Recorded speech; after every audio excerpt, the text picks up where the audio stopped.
Hello, can you guys hear me? I don't know how the signal is today. Please let me know if you guys can hear me well. Hi, Nutter. Hi, Fionn. Hi, Rush. Hi, Samael. Hi, Mr. Renegade. Hey, Keela. Hey, Artis. Sapient. Larry. Hey, you guys. Welcome in. Welcome in. Hey, Shadow. Hey, Frost. Hey, Bad Brother. Hi, Thomas. Jacob. Right. So, hi, BCK. So, what we have today is the topic is Eurocentric beauty, right? I believe that Eurocentric beauty standards do not exist. And look at me, I can't even say the damn word. Eurocentric beauty. I don't believe that Eurocentric beauty standards exist. I mean, we can go into detail about it. You know, I'm sorry that I'm a little bit off right now, but I'm getting there. But I don't believe these things exist for a reason. So I watch, as you guys know, I watch a lot of YouTube. And as I was doing my rounds on YouTube, I see a lot of women, minority women, Latinas, Asians, Blacks, going around talking about how their looks, their natural looks aren't considered beautiful unless they look like white women or unless they have white features. What they say is, if you're a Black woman, you won't be seen as very beautiful unless you have a thin nose or what are typically Black features? Oh yeah, like white, bigger mouths or bigger lips. They say, oh, if you have smaller lips or smaller mouths and a thinner nose, and all of a sudden you're seen as beautiful. For Asians, they're like, oh, you have to have big eyes, or else you're not considered beautiful, because of course nobody likes small eyes in Asia. They prefer the more European look. But Netter, go to the naughty corner. Go to the naughty corner. That's not what we're doing. Not right now. But yeah, so you guys never fail to make me laugh. But yeah, so I've seen so many of these videos, people going around saying, oh, it's all Eurocentric beauty standards. Everyone wants to look white, and the more white you look, the more people will like you, and all of this. And I wanna talk to you guys about that, because I see a bunch of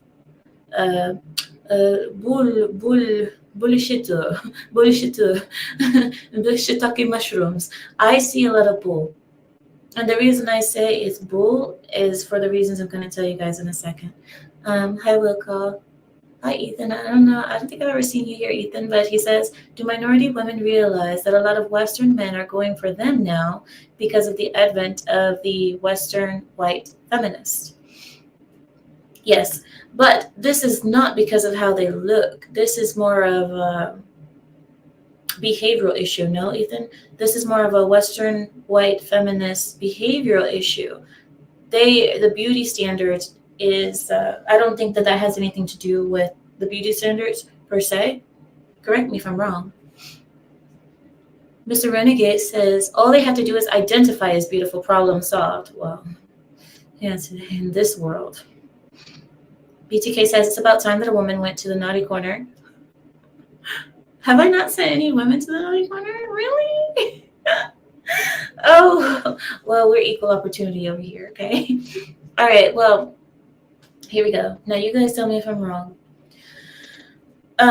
Women, the beauty standards, right? So for Asian women to say that you have to have big eyes, that, standard small eyes on Asian women are not beautiful because people want to look more white, look more European. The reason I believe that that's all bullcrap is because beauty in different cultures, typically beauty is a thing that is not common, typically. And the things that aren't common are seen as beautiful because they are rare. They are things that people don't see all the time. So if you live in a country where everybody's eyes are, ding, ding, ding, ding, ding, ding, ding, then when you see a girl or a woman with big eyes that stand out, you're going to be like, whoa, that's beautiful, And I can't speak so much for the Black people, but I'll give you an example for Black people. In the Black community, they say, if the woman has a small or thin nose, then all of a sudden she's more beautiful than a woman with typically Black features. If she has a wide nose, then she's not seen as beautiful. In this case, it's not so much rarity, it's about feminine characteristics, yeah. Dainty or fine features on women is seen as more feminine, more soft, more delicate. A woman with a wide nose and wide mouth, with wide lips, or what have you, that's not a delicate look. Doesn't mean that she's ugly, but when you're looking at women, when you go for a delicate look, that's not what we think about, right? Because there's nothing delicate about a wide nose, and you know what I mean? And that could sound offensive, but the wide nose for the Black people, I believe that those features look so good on the men of their race, but on the women, it's not very soft looking for women. And this is a hard topic. I know a lot of people would not like to hear that, but it's the truth. I mean, don't hate me. It is what it is. Some features just look better on women, or some features just look more feminine on women, and other features just don't. That's just natural. So I don't believe that this is a European or a Eurocentric thing, that it's the closer that you look to white. I don't believe that's the case. It just so happens to be the case that a lot of white people have skinny noses. That doesn't make them beautiful, but it's just that happens that they're the ones with the skinny noses. So a lot of people say, well, if we're all looking for skinny noses, it's because we're all trying to look white. And the closer to white that you look, that means the more beautiful you look. That is not the case. That's not the case. It's just for women, these features are seen as more fine. And yes, white women tend to have it more, but it doesn't mean that white women are the beauty standard per se. The other thing that I hear is light skin. That light skin is looking closer to white, and that's what makes you beautiful. Guys, let me know if my internet is messing up or anything is going wrong, okay? But here we go. The light skin, where people are saying light skin is the more beautiful thing, and if it's closer to white, then it has to be right. Or if you look closer to lighter, then all of a sudden you're more beautiful. This is though I want to say this goes back to the rarity thing. So even in Asian countries, right? In Asian countries a long, long time ago, most people were brown skinned. Most people were outside all the time. Most people were tan. So it was rare to see a person with pasty white skin. So when they saw that, it was rare and it was seen as beautiful. And let me not burst anybody's bubbles, but here I go. Here I go with my racism. White skin in many people's minds, in our natural minds, right? A lot of times it relates to purity. And don't kill me. Don't kill me for saying that. But a lot of people relate white skin and purity, just how we relate white being the color of good and black being the color of bad. Like white is everything holy and pure, black is everything evil and bad. Do you know what I mean? And that, unfortunately, I see that a lot of people relate that white skin thing, and they're like, oh, the more white you look. If a woman is very white or porcelain skinned, then oh, she looks more clean, she looks more pure, she looks more innocent, she looks more, what have you.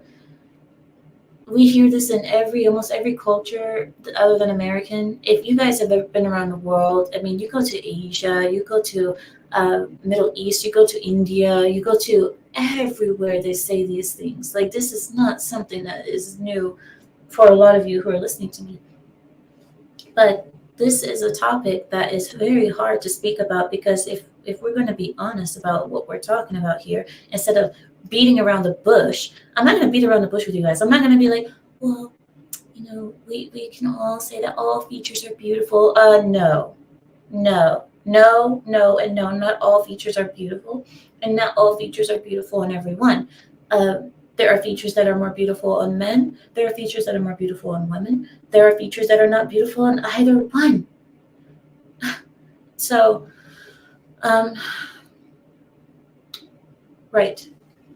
So the featureism that I'm speaking about, the YouTubers, the insane amount, if you guys type it up in your search bar on YouTube, look it up.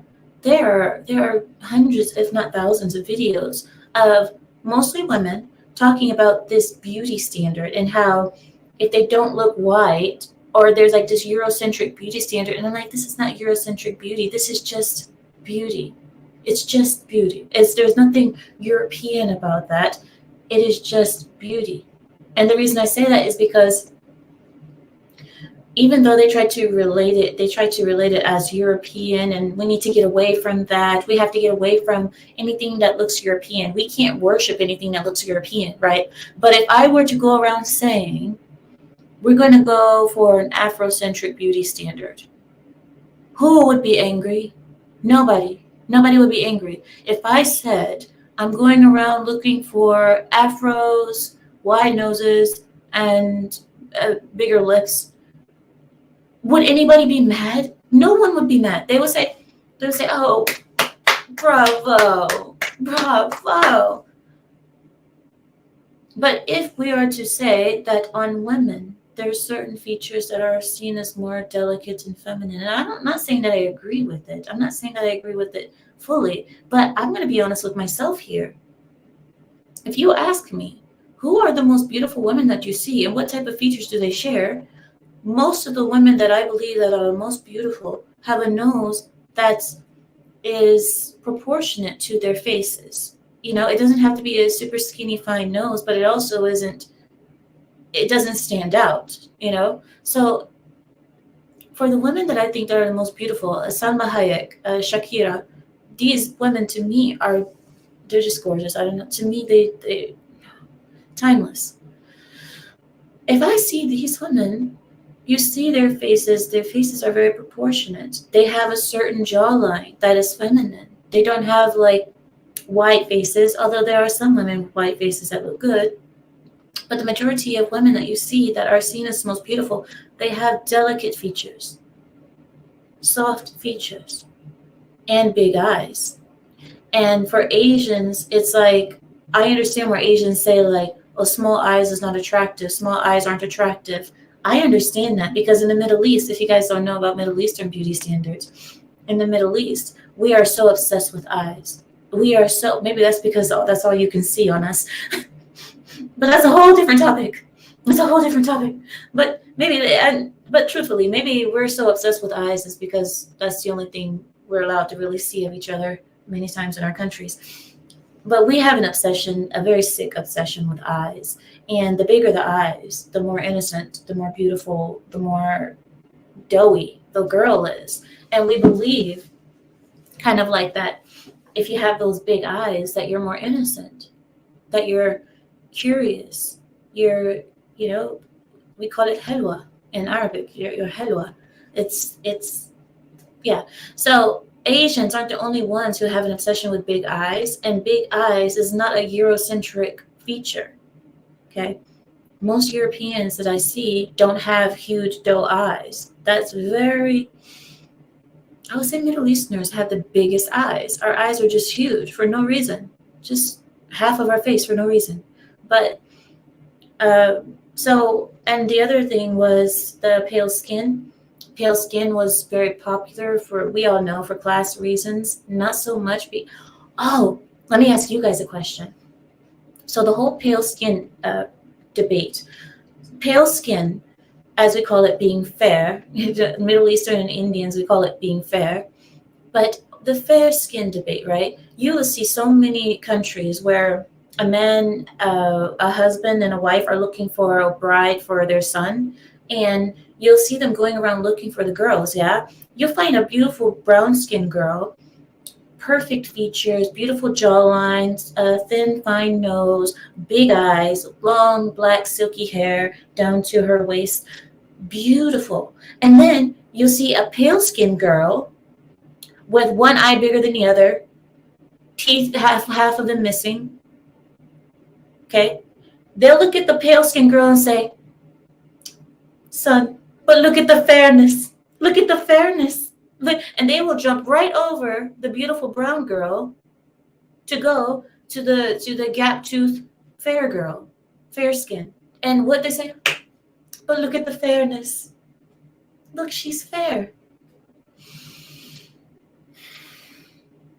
I think part of that reason could be because of the colonialism. People, oh my God, I hate saying that because I feel like a flippin' liberal.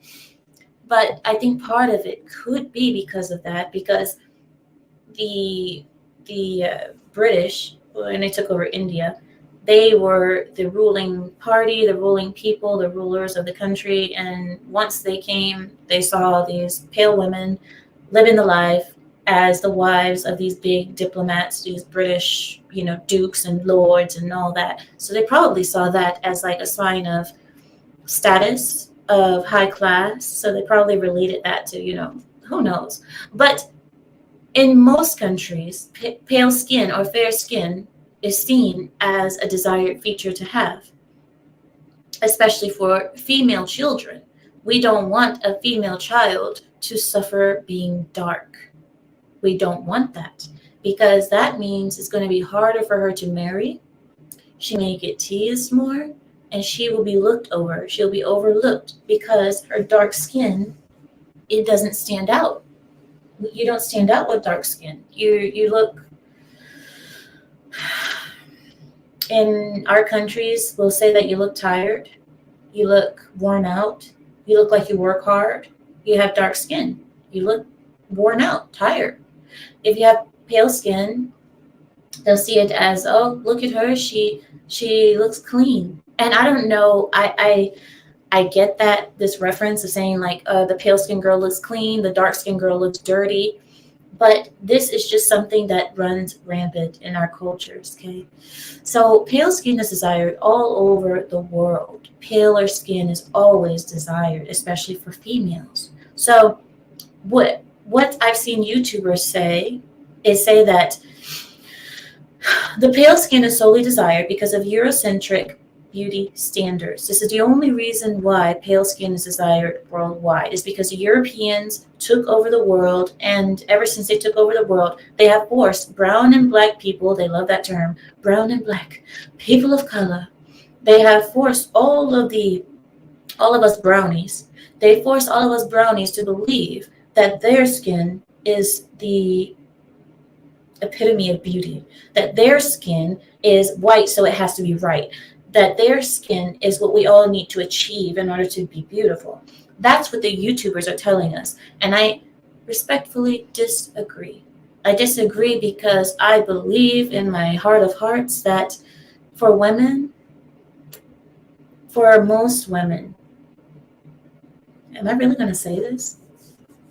Do I really believe this? Let me think about it. Wait. Yeah, I believe this. For most women, here we go.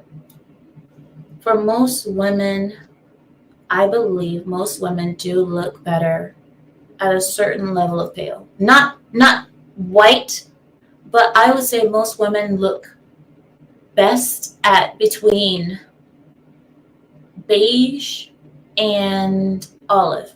I think that middle stage where you have the slight tan, but you're not pale and pasty, but you're also not super dark. I believe most women look beautiful in that middle range. You know what I mean? It's like that Mediterranean sun-kissed look. I believe most women look best in that complexion. But yes, I have seen very gorgeous, dark women. And there's something so beautiful about that too. But let me tell you, those women are very rare. Okay. Those women who are very, very, very dark and have that, that look, it's more rare to find that beauty than it is to find a woman who is tan skinned who looks. I hope you guys are following what I'm saying here. But yeah, and I don't believe that super pasty skin looks that great unless you're like a redhead. Then I believe your skin should be pale as ever. But if you're like a redhead, you should be very pale. If some Asians look really good when they're really pale too, but those are the only people who can get away with it in my book. If you're blonde, I think blondes look better with tan skin. That's just me. I don't think that blondes look best pale. I think blondes look better tan. Most women look better tanned, not black and not pasty, just in that middle Mediterranean sun-kissed look. So that's just my view. And that, like I said, that's just for majority. There always are outliners, but the majority of women, if you give them that skin tone, most of them will look better in my opinion.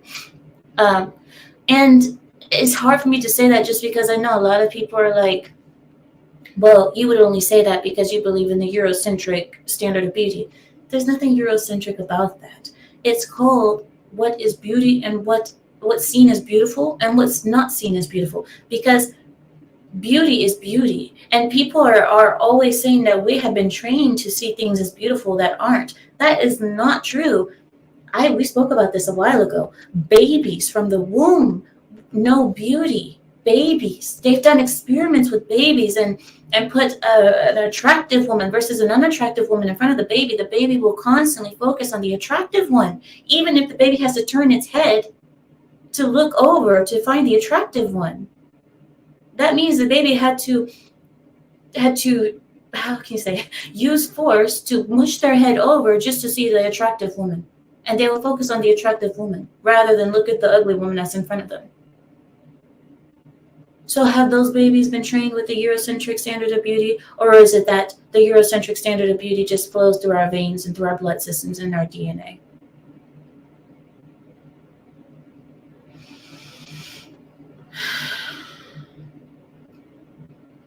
I'm ranting with you guys because it pisses me off that every single time I see something, we can't give white people one thing.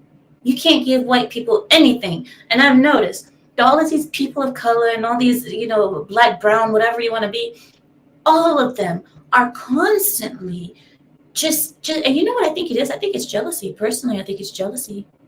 I think they're jealous of something. And for all that you see these people of color always say how beautiful and gorgeous they are, and oh, melanin is beautiful, and what does the other people say? Brown and black people, they have all these sayings. all of these things, but yet you can't let white people have anything. You can't let white people have,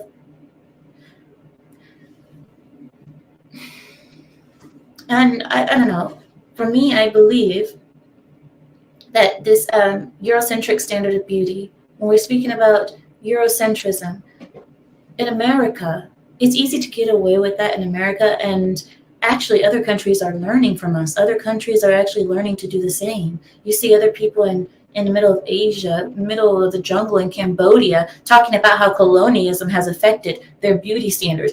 Get the out of here. You're in the middle of the jungle in Cambodia talking about you're Eurocentric and the colonialism.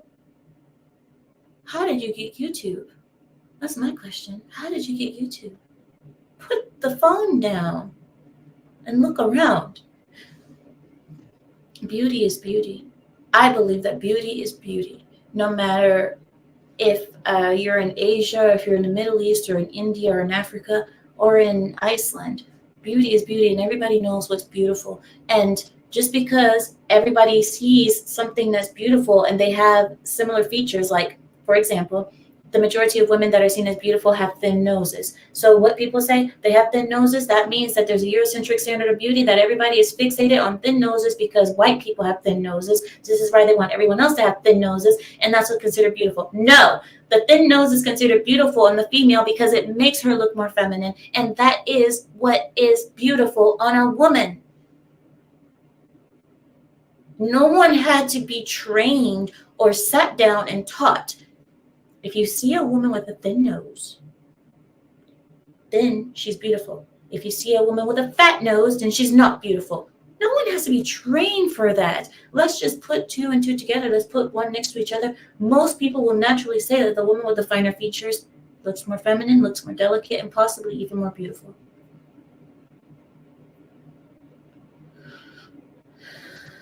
All right, I'm going to read your guys's comment. How long does one stay in the naughty corner? Usually 2 minutes. ER says, you're wrong, it's real. You know, I gave my reasons why I believe it's not. Now, if you want to say that it is real, give me a reason. Give me the reasons why, because I believe I went down the reasons why these people said that it's real. They said it was real because they said, European features, if you don't have the European features, or so on and so forth. If it were true that African features, let's say we'll use African features just as an example, just because it's the most opposite. African features, let's say if it's true that African features are actually the most beautiful, and people have been conditioned over centuries to believe that Eurocentric beauty, or I'm going to keep saying that even though I don't believe it's a real thing, but we have all been conditioned to believe that the Eurocentric look is beautiful, and in reality, the most beautiful look is wide noses and big mouths and darker skin on women. That's actual beauty, but we don't know it because we've been trained to believe that finer features on women is more beautiful.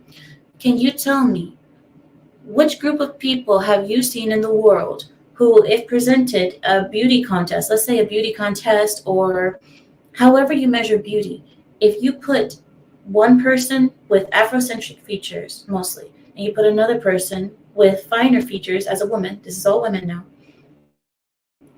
show me a country where they will prefer the Afrocentric features more than the finer features on a woman. Just show me a country. You can even go to Africa. Mummy Africa. Go to Mummy Africa. Show them two pictures. Show them a picture of an African woman. They can be the same skin tone. An African woman with a wider nose and bigger mouth and everything. She could be beautiful. And then show them the same type of woman, same skin color and everything, with finer nose and a finer mouth, and see which ones they believe are more beautiful. Because if it's true that we've all just been conditioned, then there should be places that they say that these features are more beautiful. Show me. I would love to see a place where where you have, not all, nobody's ever going to agree fully on anything, but where you have the majority of people believe that those features are more beautiful on females. Let me see. No one keeps lioness in the closet. I am in the closet right now. How'd you guys know? What gave it away? I am in the closet. Blink twice if you're under duress and in a closet. Listen, you guys know I'm a gangster, right? You guys know I'm the most gangster person you guys ever met. Nobody's going to keep me down if I don't want to be down. If I'm in a closet, it's because I want to be in a closet. Zelich says, yeah, it's so dumb. Ethan says, POC, people of color, are just jealous that their culture in the West is not as dominant. They need to wait a couple more decades. White people aren't making babies anymore. Well, that would be the downfall of America now, wouldn't it? Am I not supposed to say that? That if white people are no longer running this country, that this will be the downfall of this country? Let me see. Which country? Let's do a quick test, right? Shall we? Which race of people do you believe would better run America than the people who started it? Do you believe that the Mexicans would do a better job at running America? Better than white people have? When you look at the state of their country, when you look at the state of where they come from and their mentality or their culture, do you think that they would do better? Honest question. Do we think that the Chinese would run America better? What are the American values that are stated in the Constitution? Do you think that the Chinese culture is in tune with American values? America, I believe, if white people are no longer dominating this country and no longer running it, that America will cease to be the great country that she's always been.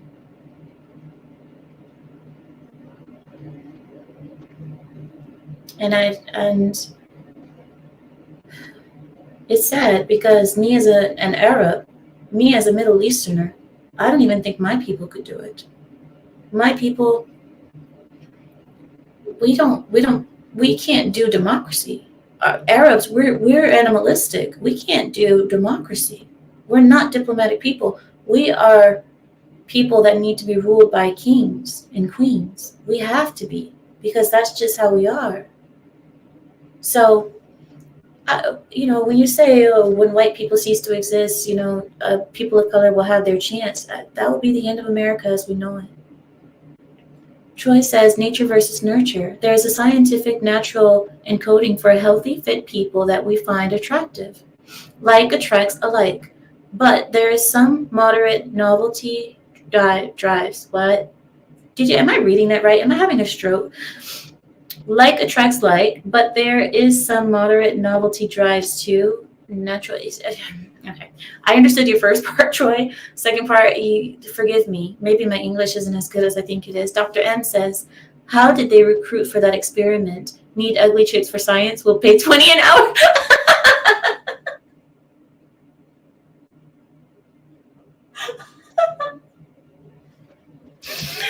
No.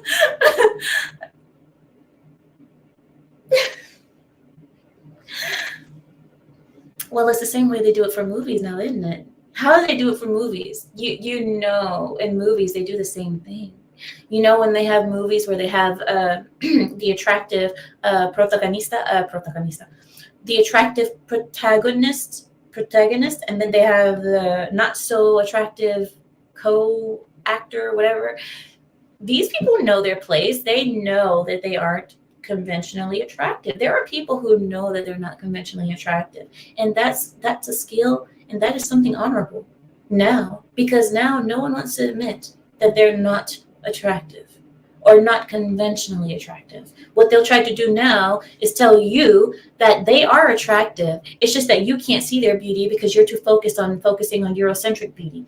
And that's the problem that we have going on right now. This is why I brought up this topic of Eurocentric beauty, is because you have people who have subpar features, subpar looks, and because they have subpar looks, instead of accepting that and devoting their time to learning a skill, a trade, a language, or something else that can make them better as a match for someone, instead of doing that, what they'll do is tell you that you're wrong, that they're actually very beautiful, and you just can't see it because you're so focused on your Eurocentric beauty. That's all that is. To me, that's all it is. It's just not being able to accept that your looks are just you're not the best that humanity has offered. Like, your look is either very common or your look is not really that impressive. And there's nothing wrong with that. It's called being average. Average. Average is it's not there used to be a time in some cultures being average was the thing to be. You didn't want to stand out. In Japanese culture back a while back, they don't even want you to stand out. You weren't really supposed to stand out. You're supposed to look like everybody else. Average. But you have today, everybody believes they are a supermodel. Now, I don't think I'm the prettiest flower in the garden. I don't believe I'm the prettiest flower in the garden, but at the same time, I know where I stand in society. I know where I stand physically in attractiveness in my city, in my town, in my country. I know that when I go back to the Middle East, I stand differently in the Middle East versus where I stand in America. Because sometimes it also depends on where you are globally. In certain countries, you'll be seen as more attractive, and in other countries, you're not as attractive, or maybe you're more average in that country. So I think we should just all be honest with ourselves. Ethan says, Amira, white people aren't white people anymore. Pax Britannica, Pax Americas died when they shook hands with the Shekelmen.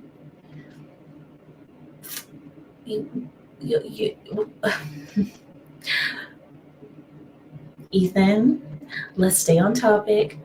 I'm not even going to go into that right now, Ethan, because if we go into that topic, we're going to have to go into the Israeli topic. We're going to have to go into the German topic. We're going to have to go into. I'm not ready for that right now, Ethan. Please let me have my Eurocentric rant today, and we'll figure out the rest of those later. We'll have to figure out the rest of those later. Trouble Patrol says, you're a beautiful flower in any garden. I appreciate that. Thank you so much.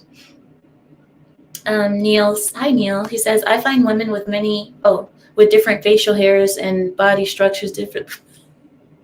I read that wrong. I find women with many different facial and body types beautiful, including some that are quite large. We have a fat chaser in the comments, guys. We got a fat chaser. I'm just kidding. He says, and remember, physical beauty is but one of the many factors that makes a woman attractive. True. But let's all be real. The first thing that we see on a person is their attractiveness. No one's going to see your personality when you're, pardon me, guys. I'm sorry to cough in your ears. ER says, you mean every woman believes they're attractive, not people? Yeah, you're right. You're right, ER. I take that back. Every woman believes that they're attractive because men are actually more down to earth. Men are actually more accepting of where they stand physically. But women, especially with makeup, because we have the cheat code, we can cheat with makeup. A lot of women use makeup just to enhance their features. But I've seen other women, remember the videos we were watching? Other women use makeup to completely transform their facial structure, the size of their eyes, the size of their mouths, the size of everything.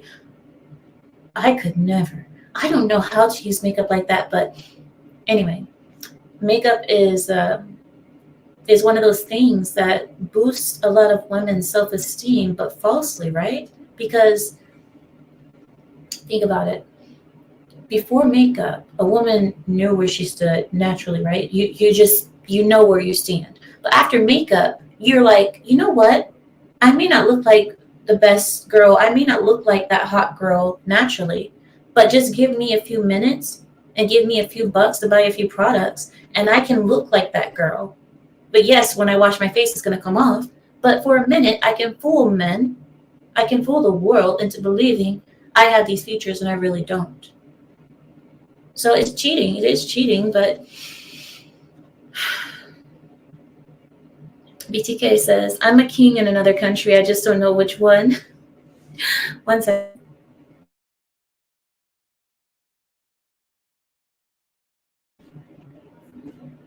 Fionn says, every woman in the West thinks that they are 10 because they believe the lie told by their makeup. Fionn, thank you. Thank you. I appreciate that so, so very much. That's exactly what I was just saying. I was just saying that. I mean, thank you, Zealich. I appreciate it. God bless you. Thank you. But yes, thank you. It's the lie told by our makeup, and that's the thing. And the filters. Do you know these filters? I was playing around with my camera one day, and I was I was just playing around, just fooling around with some of the filter things that they had.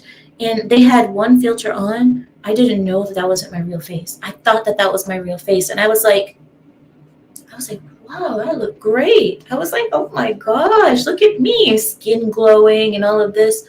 Took off the filter and was like,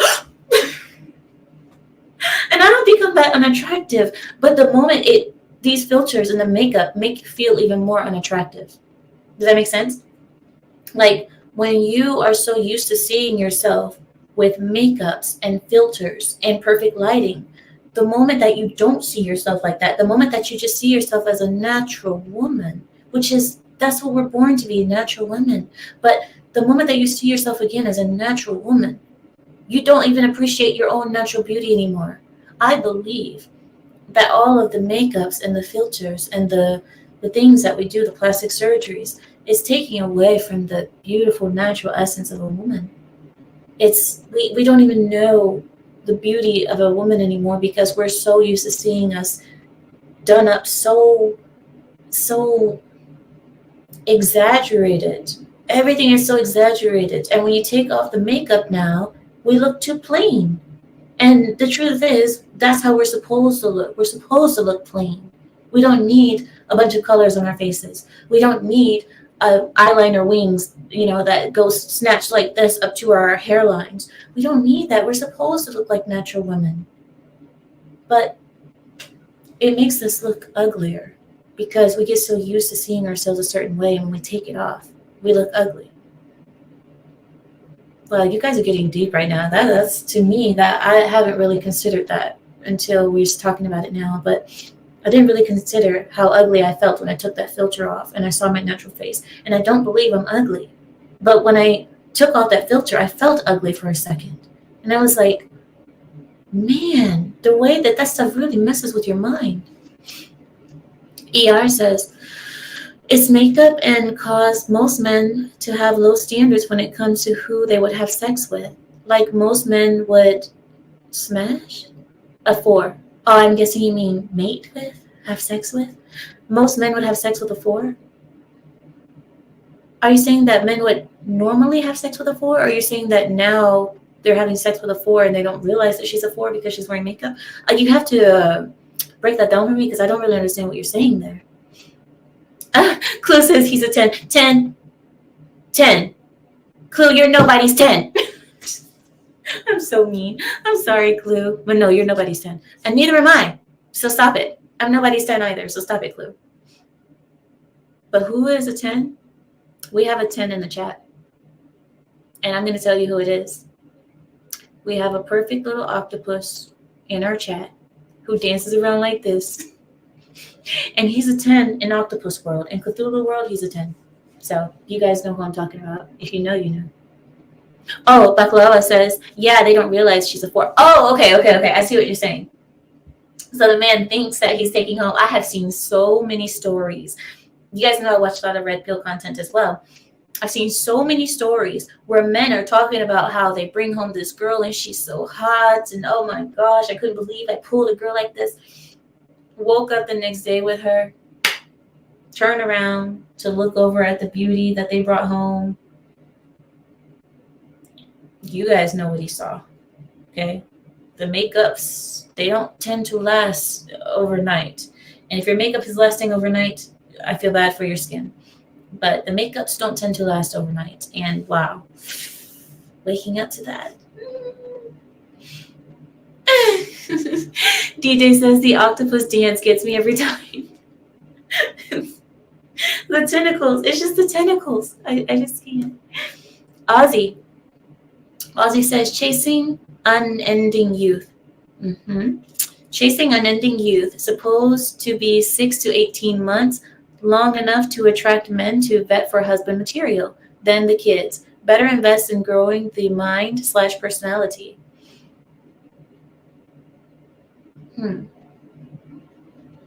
I see what you're saying. Yeah, I see what you're saying. There used to be a time, and I don't know about this time because I wasn't alive, but my mother speaks about it, and it's like a dream world to me. But my mother speaks about a time when women were excited, not so much excited, but they grew up and they matured like wine, right?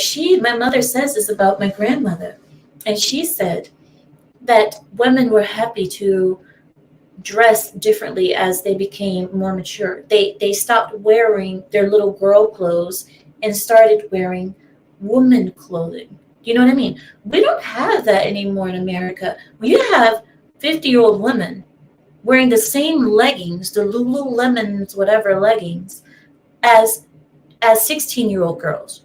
We have 50-year-old women wearing the same clothing as 16, 18, 20-year-old women. We don't have that grace anymore, like that class.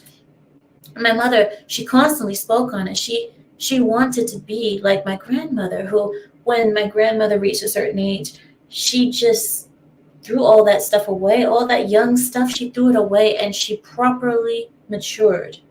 And her maturing demanded and commanded respect from the rest of the family, because we as a family saw grandma mature, and we understood that she has reached boss level.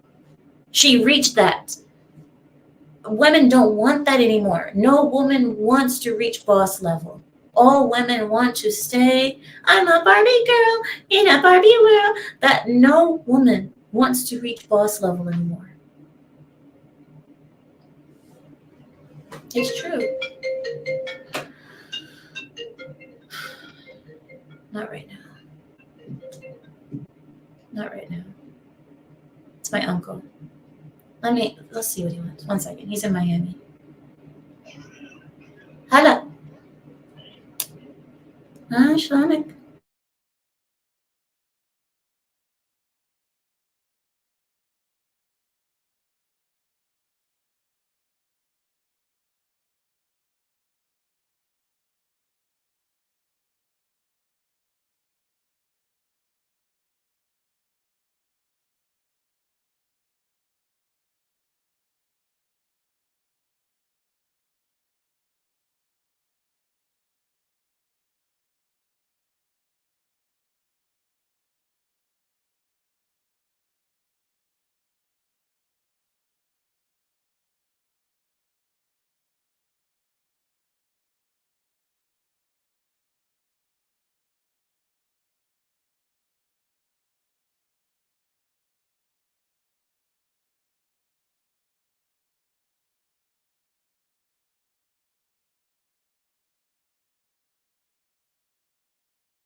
Yeah. Sorry, guys. I'm going through a lot of stuff right now, and yeah, we're all going through something, aren't we?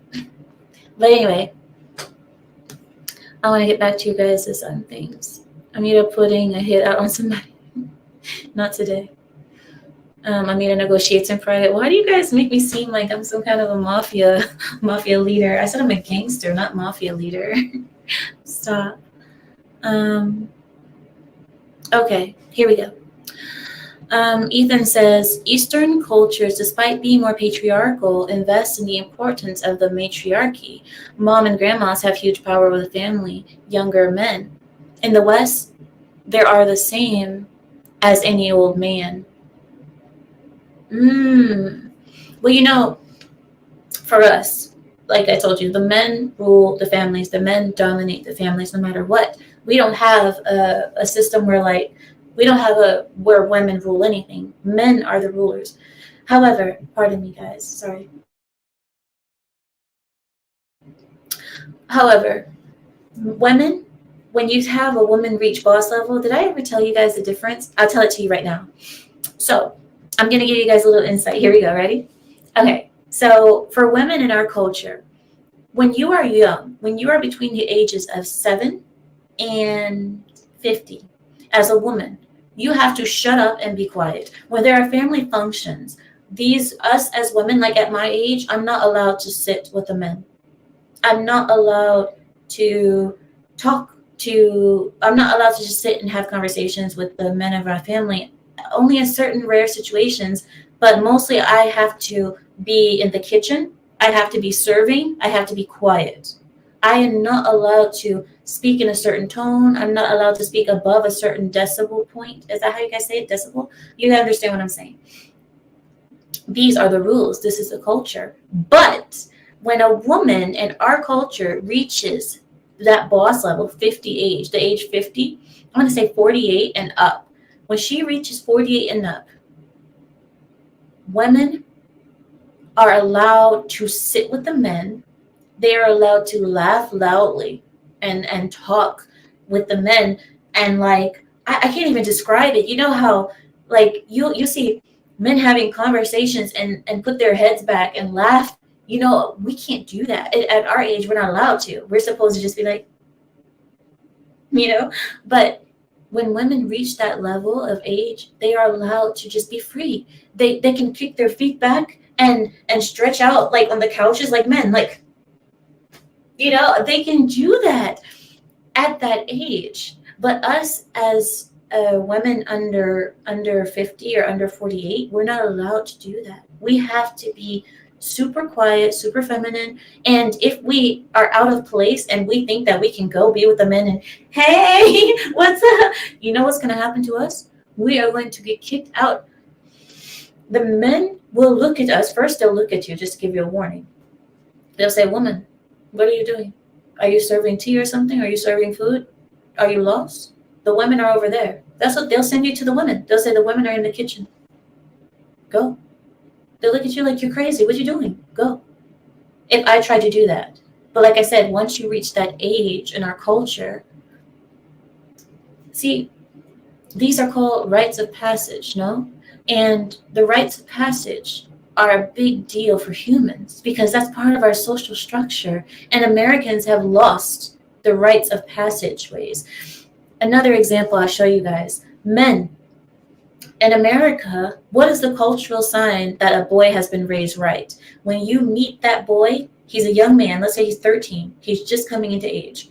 You just meet him, a man of 35 years, 38 years, already kind of got the hang of things, will go to a boy that's 13, stick his hand out, right? And the boy, 13-year-old, will stick his hand out. The way that they say that the boy has been raised right in America is that the boy keeps eye contact with you and he has a firm grip on the hand. When he's shaking hands, me and Samuel were talking about it yesterday. The men, they shake hands firmly and he's looking directly in your eyes with the shoulders back. And then a man will say to his father, you bringing him up right. You brought him up right. Look at him. He's a fine young man. In other countries, that will be seen as disrespectful. In other cultures, you can't look in the eyes with a person who is above your age rank.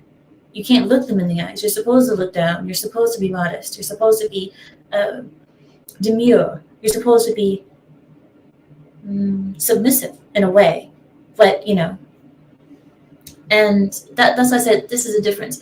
And in America, those rites of passage, these things are very important for people as you get older and as you mature. This is the reason why a lot of Americans don't want to mature. American women don't want to mature anymore because there's no more rites of passage where they can say, I've gotten to this level, I've gotten to this level, I've made it here. There is no more of that. Now, grandma is just like grandchild.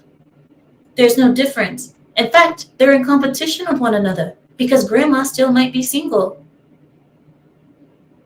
Grandma doesn't look like grandma from before. Grandma's not wearing a long dress and modest clothing. Grandma is wearing Lululemon tights just like granddaughter. This is the rites of passage have completely crumbled. And there's nothing to look forward to when you get of age now. Before, there was something to look forward to. When I get of age, I'm going to reach a point where my family respects me. I'm going to get command respect, and I'm going to have a certain thing. It's going to have a certain aura about me. There's going to be something waiting for me when I get there. Now, all that waits for women now when they get of age is menopause and loneliness because the majority of them are single. They're divorced. Or the next thing that comes to you, you're just like, oh, when I reach old age, the only thing waiting for me is wrinkles. So I believe that this is another thing about the beauty standards. I think this is a part of the reason why with women today, especially in the West, the beauty standards are so hard on the women because there is this push to always remain 18 or 20 or 25 or 30. You can't look a day over 30 anymore. You can't. Or a day over 35, I would say, whatever. You can't look older than your prime. You can't. And so there's this huge push for that. And that's what I think I see today. And we are a little bit off the topic of Eurocentric beauty, but at the same time, it still relates to beauty. I want to see what you guys are saying. BTK says that it's like a mitzvah at 13, rites of passage, right? But in many cultures, in most cultures, we have rites of passage that go all the way up to 60. The rites of passage now have just crumbled. Clue says, here, the daughter, mom, and grandmother are all Cardi B fans. Oh my gosh. Woo! Clue, don't say that. Oh my gosh. Yes, you are so right. Nate says hierarchies. Nate, the hierarchies. That is so important. How important is a hierarchy? And I told you guys, this is the reason why I believe children are so disrespectful now. Because children are no longer taught the hierarchy. Children don't understand. Asian children understand the hierarchy. You want to know why? Because in Asian culture, you get your brother is only 1 year older than you, but you have to treat him as he's an elder. Just for that 1 year of seniority over you, you have to treat him as an elder. That's how Asians do it. Because they're like, your age is going to determine your hierarchy, where you stand. And that keeps everything so clean. But American kids, Americans, I've seen in school, Americans are taught, no one can tell you what to do. No one can tell you how to do this, how to do that. Not even the teacher. The teacher says something you don't want to do, you contest it. I don't want to do it. Why should I do it? I don't feel like doing it. If I don't do it, you can't blame me. I'm socially awkward. I'm anxiety. I'm this, I'm that. No, you can't do anything to me. So they use victimhood, manipulation, and everything to get over the hierarchy, and people allow it. This is how the hierarchies are crumbling here in this country, I believe. I mean, just using all types of victimhood. Me black, me Latino, no English, me Asian, me no. I can't get over how America has just let everything crumble. And I don't trust Americans in voting anymore. Did you guys know that? I don't trust Americans to vote properly anymore. I really don't. Because we had to see 4 years of Joe Biden for Americans to see that Trump was right.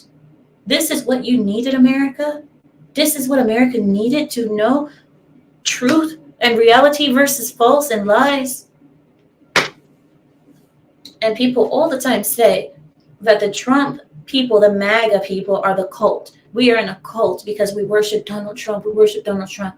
They will never understand.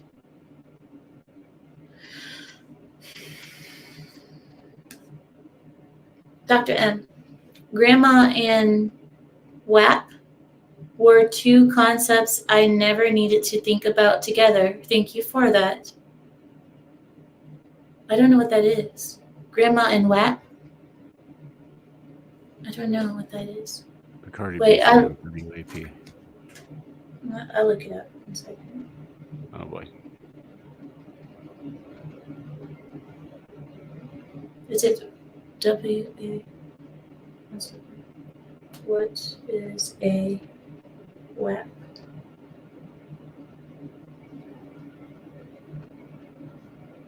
My signal is bad. Oh, there it is. A wireless access point. Oh. Oh.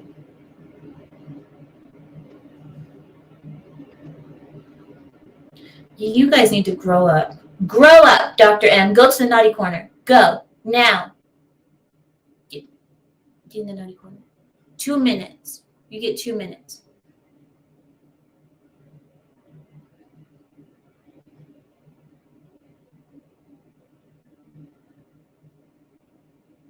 Really?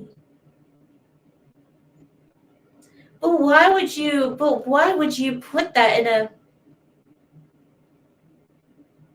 I need some water. Give me a second. I need some water. How would you put it in a small...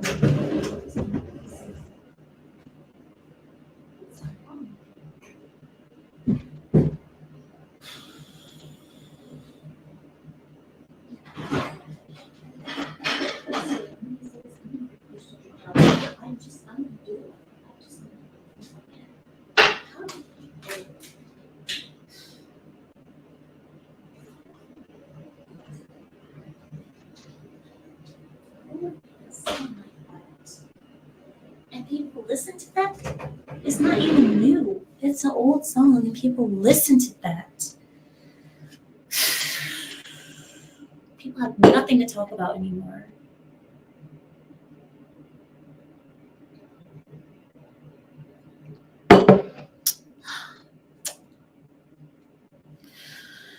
Okay. Boaz says, Amira, you ever see the videos of happy postmenopausal 50 and over single women with no kids saying how they love their lives? Men warn other men against mistakes. Women lie to other women about mistakes. Well, not anymore. I have seen recently people have stopped lying about it. People have, the thing is, no matter how much you may not like kids or you may not like what have you, when you get older, right, you become grateful that you did do it, right? That's what my parents say. You'll be grateful that you did it later, even if you hate it when it's in the moment. Even if you hate, soccer practice, you hate kids making noise and running around the house, you hate discipline time, talking back, homework, whatever. All of these daily things that people hate, you hate it. But when the kid reaches a certain age and then they bring you home grandchildren and you get to watch your grandchildren grow, you get to see your generations move on into the future, that's when you're going to be happy that you did it. And you went through all of that, but there's a reward at the end. So that's what my parents say. They say, just do it and just do it. Don't sit and be upset about it or think about every day and, oh, I hate this. And just do it because you're meant to do it. And this is what humans are meant to do. Just do it. And then you'll be grateful later. Amira is triggered. I always forget to mute my microphone. I'm sorry. Listen, I saw that. I saw the lyrics. What do people listen to? This is why I'm saying, like, these are women, right? These are the women of today listening to that type of music. if you guys don't know what the WAP is, WAP, it's a wet a punani. That's what they're saying. A wet punani. Now, let me ask you guys a question. We're going to get really scientific, right, about this whole WAP. So the WAP thing, the WAP conversation, a woman is bragging about something that her body naturally does that's not unique to her, by the way. That is not something that's unique to her. That is a function of every female's body. Unless you're past menopause, you no longer get a menstrual cycle, then you might not be that. You'll be something else. But my thing is, this is what we are celebrating? Is this what? And part of me almost thinks like maybe they made that song and maybe I should be proud of that song because it kind of separates the trans women argument, you know? Because you're trans men or trans women, whatever, you guys understand. Men who try to act like women, men who are faking being women, men who are dressing in a dress and they look nothing like women, have Adam's apples, no chest, voices deeper than who's that guy that we watched that one time? Who's that singer who had the really deep voice? Anyway, voices deeper than bass. But these are the ones I'm talking about. Anyway, so these men who dress up as women, I imagine that when they hear a song like WAP, that they probably think like, oh, there's something that us men, we can't do. I don't know. I'm thinking too deep into it. Troll Patrol says chin hair. Sam Elliott voice. Oh. Barry White. I think that's what it is. Barry. Yes, Barry. And when I hear Barry, I think baritone. But Barry, yes, there we go. Poor Amira almost fainted and then got.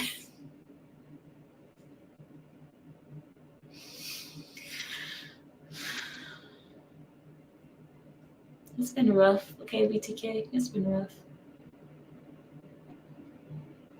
Oh, Troll Patrol says he can't wait to be a grandpa. I have so much to teach that child. Oh. Amira should show that to her husband and he'll cancel the show. Yeah, no thank you. My husband will beat me in front of the camera and then cancel the show.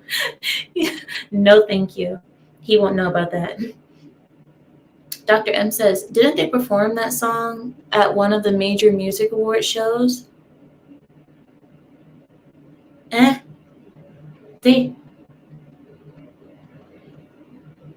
You know what? I'm not surprised. Why should I be surprised? Why?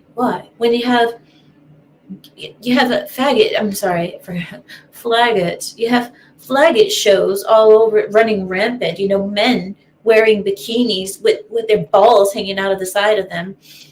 Why should I be surprised that a bunch of women are so excited because their vagina functions like a normal vagina should? That doesn't make you special, honey.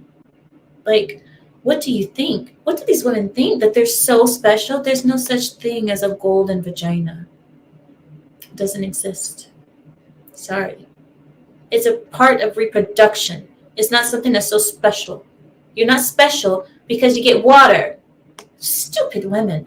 It's so disgusting, guys. I'm sorry. I'm completely disgusted because I'm like, find something better to rap about. I've seen, pardon.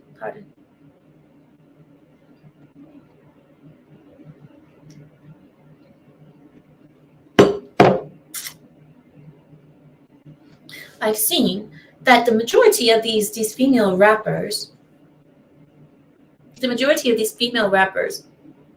are only talking about their rear ends or their gaping holes. I don't want to hear about your gaping holes. I don't want to hear about your plastic inflated rear ends. I don't want to hear about it. It's disgusting.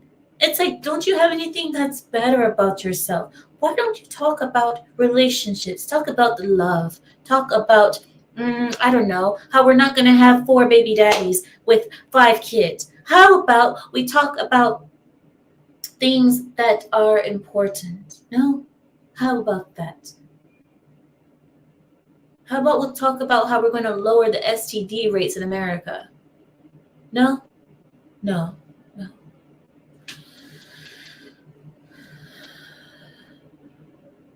Pinky out so classy. Did I? I always drink like, you're right, I did. I always drink like that. It's easier for me to hold it rather than, I feel like a child. If I hold this cup, like, I feel like a child. Like, mommy, I don't want to drop it.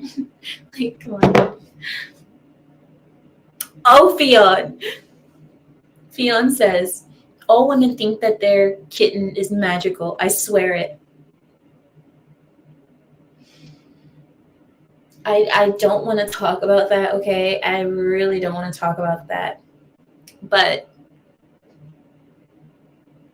here we go. I'm doing it. Why? Because we're talking about it. So here we go. When you talk about the whole, like, every woman thinks that their private area is magical.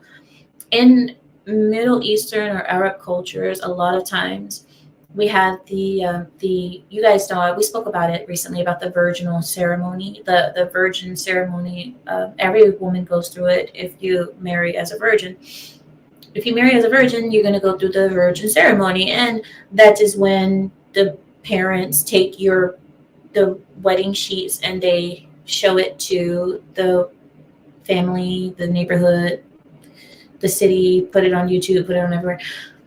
So, and we are very proud of that, right? We're very proud that our women marry virgin the majority of the time. This is why we do it. And it's a sign of honor. It's a sign of, and then I see American women who don't have virginal ceremonies or ceremonies where they show their bed sheet that has been, of their first time, you could say, or what have you. They don't have that. No, they have songs about the wetness of their vaginas.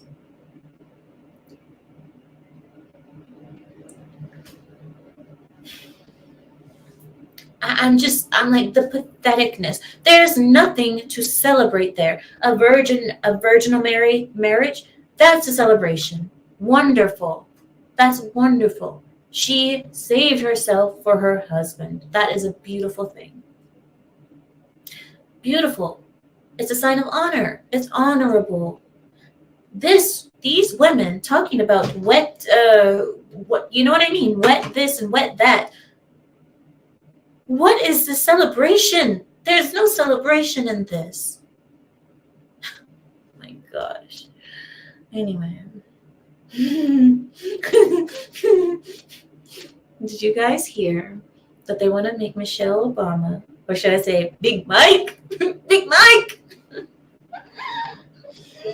They want to make Big Mike president.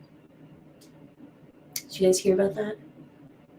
Because they know that they will have no chance with any other candidate against Trump. No one else is going to win against Trump. Trump is on path right now to be president from jail, from prison. There's no stopping him from being president. We might see the craziest thing in American history in 2024. A president being elected from behind bars. So they're trying to get Big Mike, Big Mike. They're trying to get Big Mike to run because they think that will stir up some of the pop culture, which would get Beyonce singing, "Who run the world? Girls. Who run the world? Girls." So I think that's what they're thinking that's going to happen. If they get Mike Obama up as one of the candidates, that this person will be able to bring in enough votes because pop culture loves the Obamas. I still say they have no chance. They have no chance of winning. But they will cheat. They're going to cheat like they always have, and it's going to be blatant.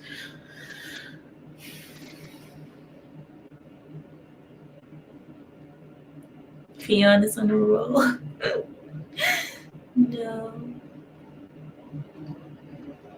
Zealot says, Sam Undead Chronic would disagree. He said C-sections are safe, though I'm not against natural personally. C-sections have never been performed more in history until now.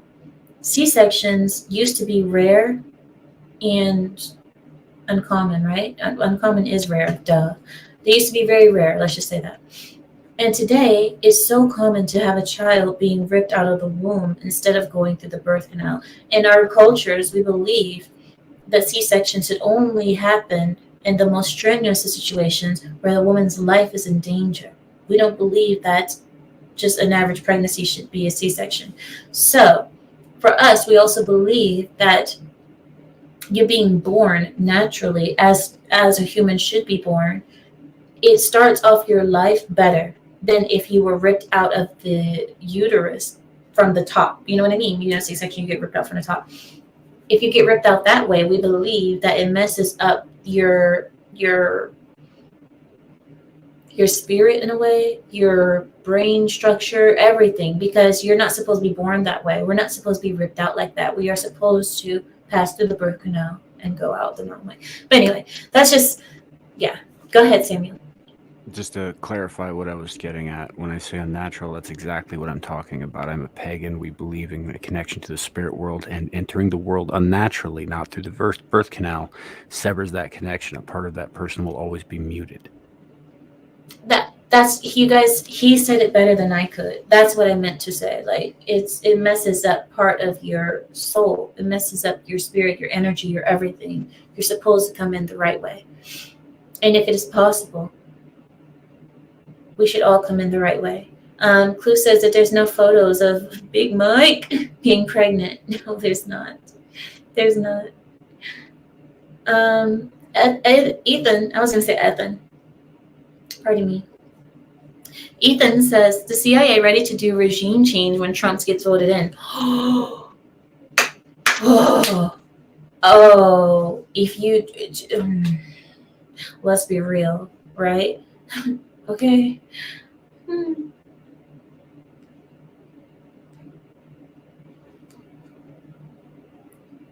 Wise girls get them to keep. Okay. Go to the naughty corner. I don't know what you're talking about, Keela. Get it together. It is no longer the weekend. We are running into Monday, sir. Get it together. Okay. Work starts in a few hours. Get it together. Okay. It's no longer Friday, Keela.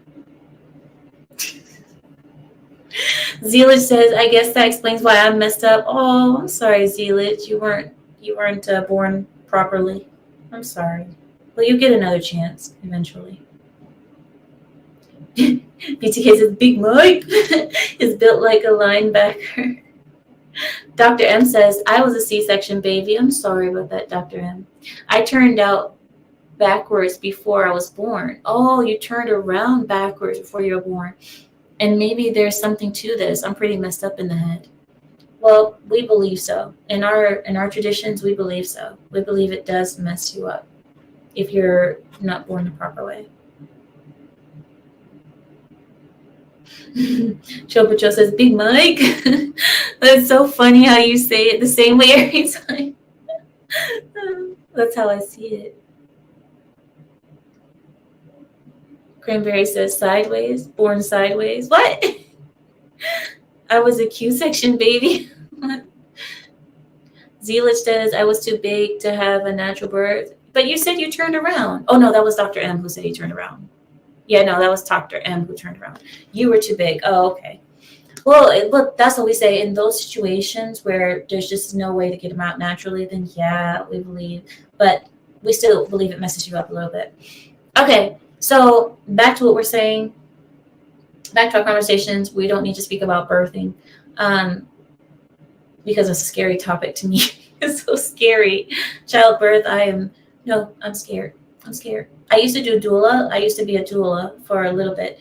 And I wasn't scared when I was actually there helping the women get through birth. But when I think about it for myself, I'm like, nope. But eventually I'll have to. I'm sure I'm going to have to anyway. All right, so let me see. I'm going to put an invite, I guess, for a little bit. I'll have 20 more minutes. So if anybody wants to come chat, I'll chat with you all for 20 more minutes. And then I'll let you guys go because it is Sunday and we do got to go to work in the morning. So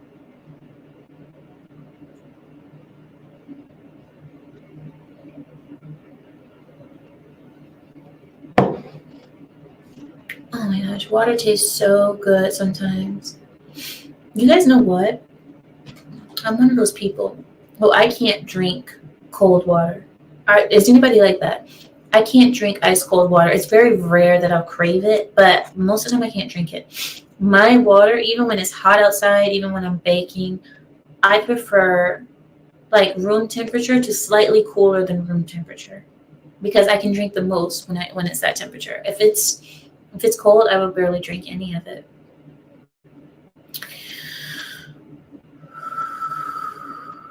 I love cold water. I'm talking about ice water. You know what I mean? I'm talking about ice water. Wait, I'm going to pull up a video. I want us to watch a video together. 1 second. Let me pull it up. Hold on. Eurocentric. Here we go. Here we go. So you guys can see what I'm talking about. All right. And okay, it's not long. Okay, here we go.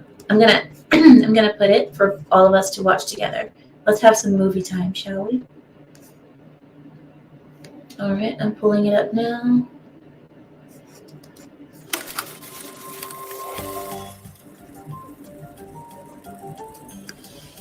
The place and society you grew up in plays a key role in our perception of beauty, since the very ideas surrounding beauty are culturally influenced. Even within the African American community, people with lighter skin and more Eurocentric features are seen as more attractive by both other African Americans and by whites. This research took photographs. Wait a minute.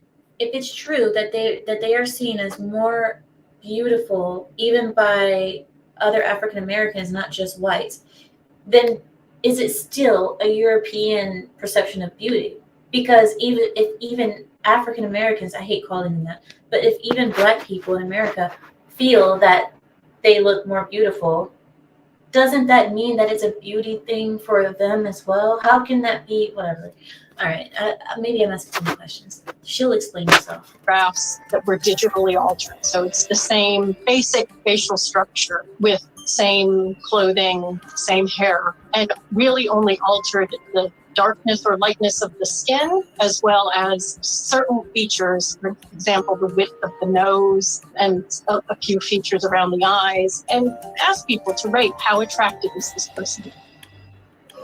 To understand the diversity of beauty, wider research needs to be carried out across continents where the influence of Eurocentrism isn't skewing the results. Currently, we simply don't have enough data.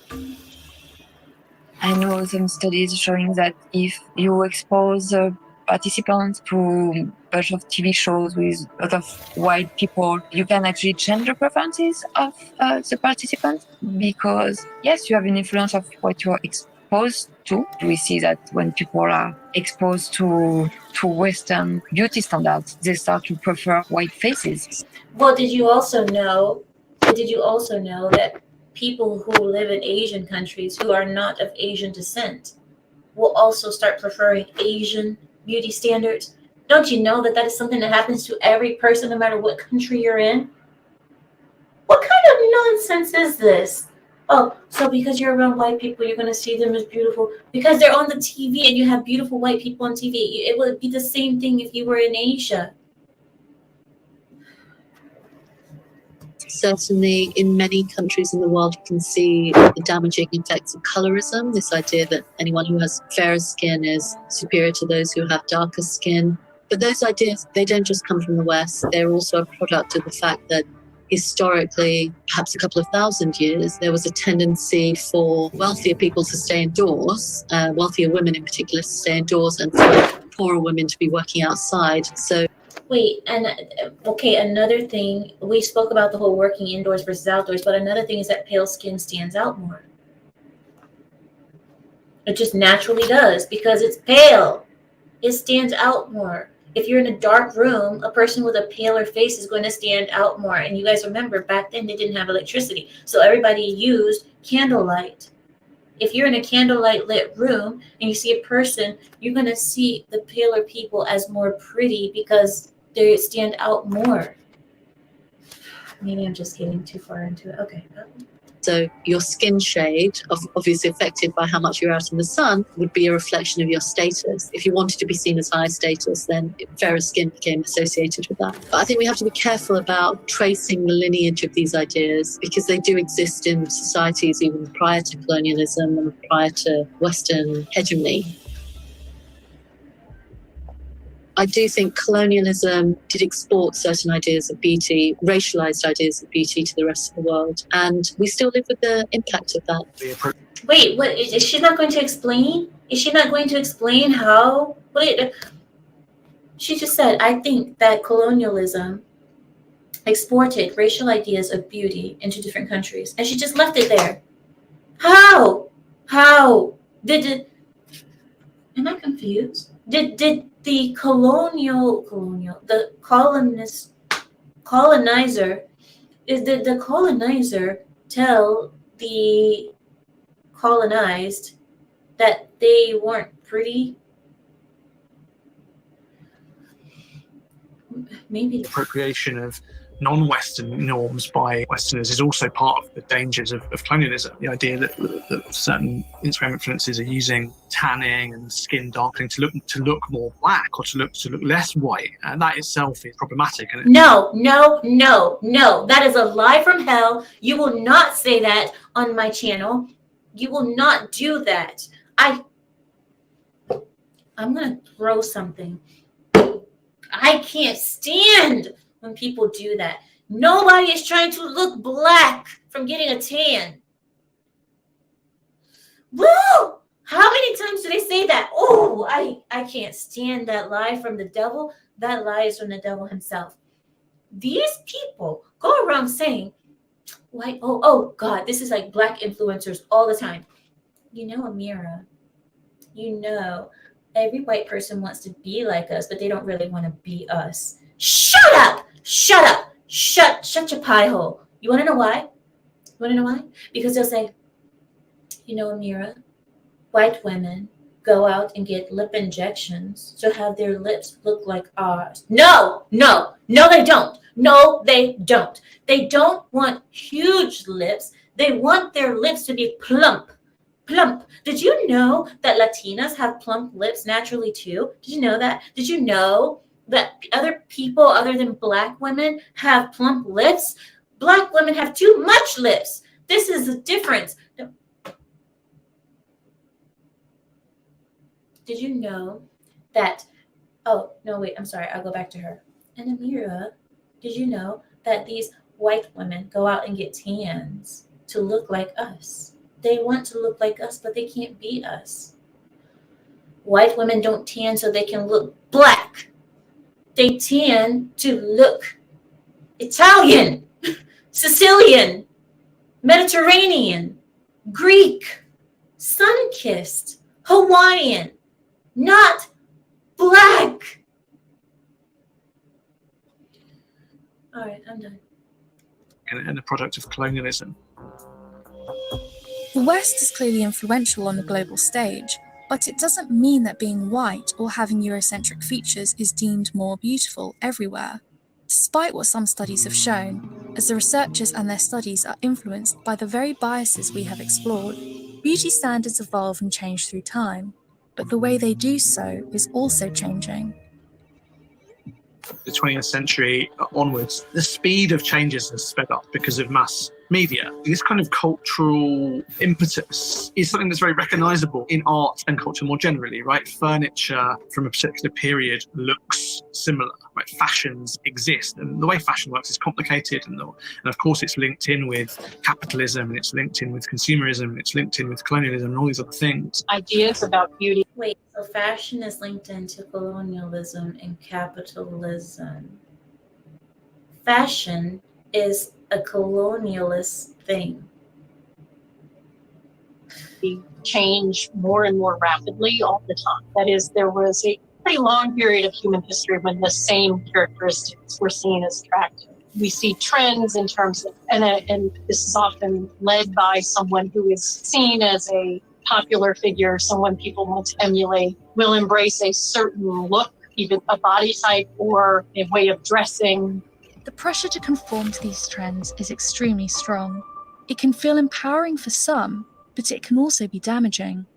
We don't just all wear bin bags, don't bother with our hair or our makeup. We make an effort, and that effort is prescribed by the cultures that we're in.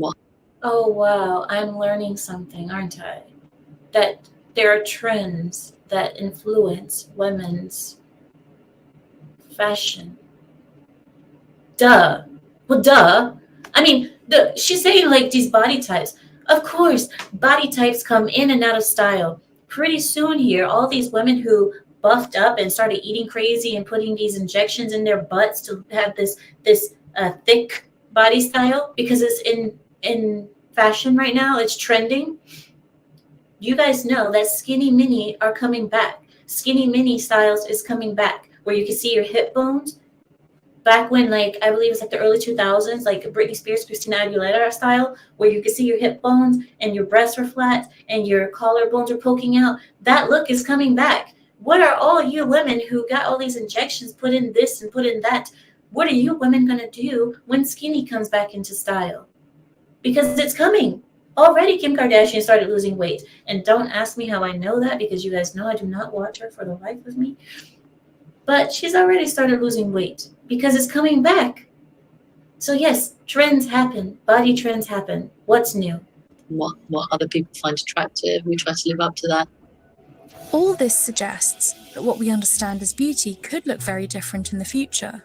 Beauty is inescapable, and it's as old as we are as a species. But it certainly can be an empowering thing to take control of one's own body and fashion and forge one's own body. What's negative is when those instincts that we all have are constrained. So beauty practices can be racist. They can be very psychologically self-injurious if people feel they can't achieve some perfection. One particular feminist reading of that would be to say, Wait. Let's digest that. He said it's racist if you can't reach the ideal of perfection. It's racist if you can't reach perfection. I swear I didn't hear that on my own here. Psychologically self-injurious if people feel they can't achieve some perfection. One particular feminist reading of that would be to say we need to get away from beauty culture entirely. I think that is impossible, and if it was possible, it would be awful. We're a social species. We communicate with each other, and part of the way we do that is through our bodies and the things we... So is it bad or is it good? He's been speaking against it for the last 5 minutes, but now here we are 5 minutes into the video, exactly on the dot, and now he's like, but, you know, I don't think we're going to get away from it, so I think it's very important and very crucial how we communicate. So then shut up and stop complaining about it. Wear and put and do to our bodies. Our society is going to be less dominated by Eurocentric individuals. It's going to be much more diverse in lots of ways, and I think that's going to play out in our ideas about what beauty is or what it means to be attractive. I'm wondering, the older I get, the more I think that it really doesn't matter what anybody else thinks. It's really about how you feel about yourself. Oh, really? Guys, you know what? Here we go again. We have the woman who says, you know, the older I get, the more I realize that it's not really about what others think about you. It's about what you feel about yourself. Why is this seen as so groundbreaking that the more we mature in life, the less we give a crap about what people think about what we're wearing and how we look? How is that? Everybody knows that. What is this? And I'm sure there's people who are applauding BBC now. They're like, oh my gosh, this is so stunning and brave. This is such a great, very deep dive into intellectual topics. It's not. This is so shallow. I mean, we've gone deeper into this topic than they have. And this is the BBC, a full production. And me and you, us sitting here for the last hour, we have gone deeper into this topic than they just did. And they have a whole production team. Beauty is certainly complicated. It's judged by cultural and societal norms, the representation of status, and is infused with gender-based assumptions and expectations, as well as racial exclusion and bias. However, as cultural norms shift and evolve, people's perception of beauty and attraction has also shifted, and perhaps the future holds a much wider, more diverse, and inclusive take on what it means to be beautiful. Well, yeah, that can happen, but you know the problem when that happens? The problem is that it's not a natural progression of human desires or feelings about beauty. That's not a natural progression. What's happening is that people are being forced to believe that being extremely overweight is beautiful and healthy. People are being forced to say these things that aren't true. So when she says, hopefully we can have more diverse ideas of what is beauty and what isn't, no, you're forcing it on us. This is not a natural human progression that we are just naturally starting to say, well, you know, fatness is actually really beautiful. Actually, cellulite, it does look really good. Cellulite is what all of us were looking for when we take off our clothes.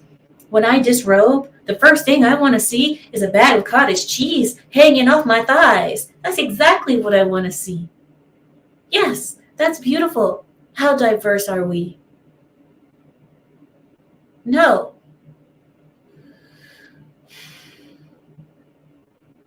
I want to conclude. I see you, random white guy. I'll bring you up in a second.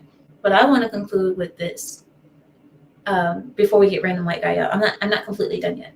But I want to conclude my portion of this with this.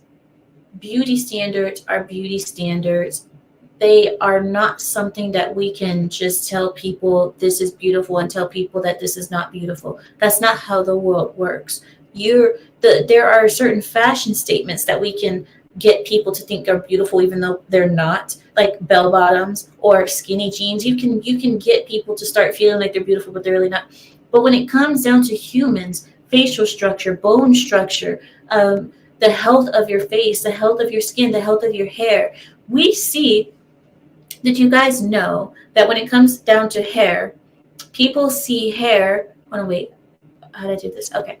People see hair a certain way. I'll tell you how. So a lot of Black people complain that their hair isn't seen as the typical beautiful type of hair. And the reason that that's so is because the majority of the world does not have Afro hair. The majority of the world, in fact, has straight to wavy hair. The majority of the world, if you go to India, most people have straight hair. You go to Asia, these are the 2 countries with the most population in the world, and none of them have naturally curly hair. Straight hair is the norm around the world. I mean, when I say straight, I mean like straight and wavy and slightly curled. Afro hair is very rare, and it's a small section of people who have that type of hair. So when you have the whole world who has a certain type of hair, we have a basic standard of how said hair should look. And that standard is, if your hair is healthy, it will shine, it will flow in the wind, it will be pleasant and soft to the touch. It will be long, most likely, because it's healthy. Now, when you look at Afro hair, it is a complete opposite of everything I just said. It's most likely not long, it's most likely not shiny, it most likely doesn't flow in the wind, and it's not that soft to the touch. But that doesn't make it ugly, it's just different. So beauty standards, especially when it comes to hair and facial structures and skin and so on and so forth, these things are things that cannot be changed. People know what beauty is. People know what health is. When something looks healthy, it most likely looks more beautiful.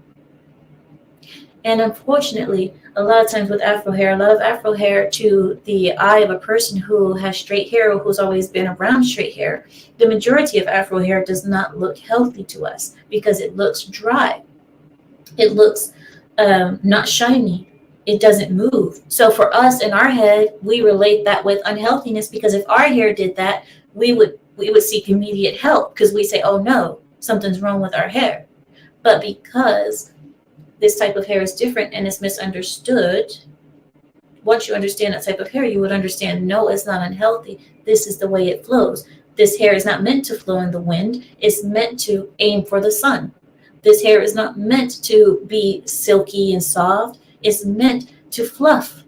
That's how it's supposed to be. And that's the healthy way of that hair.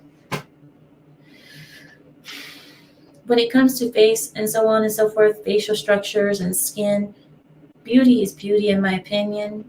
If something is beautiful, people will recognize it as beautiful. That's all I'm saying. You don't need a Eurocentric beauty standard for that. If something is beautiful, the world will see it as beautiful, because beauty is something that is a non-negotiable. If something is beautiful, people will say it's beautiful. If it's not beautiful, it's just not freaking beautiful. How are you, random white guy? I am good.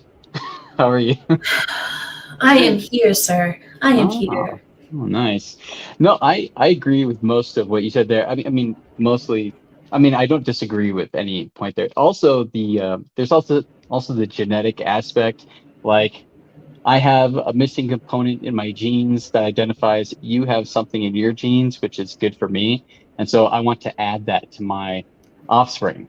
There you go. There you go. That is something that is so. Or humans see something that's same in their genetic codes. Like, some people are attracted to their own genetic codes. Like, if I have blue eyes, I'm attracted to someone with blue eyes. If I have this type of hair, if I have odd up hair, maybe I'm going to be attracted to a man with odd up hair. You know? Yeah. That's just the way it is. Go ahead.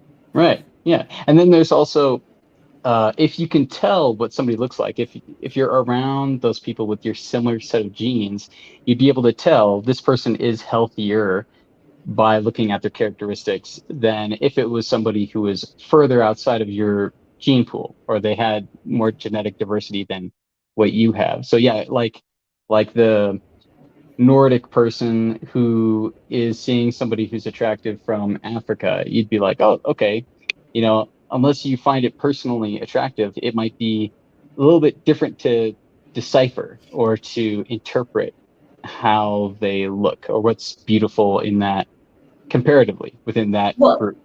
Well, we have the same thing. Like, if we go to some tribes in Asia, those ones that live in the jungle, you know how they put those rings around their necks? Yeah.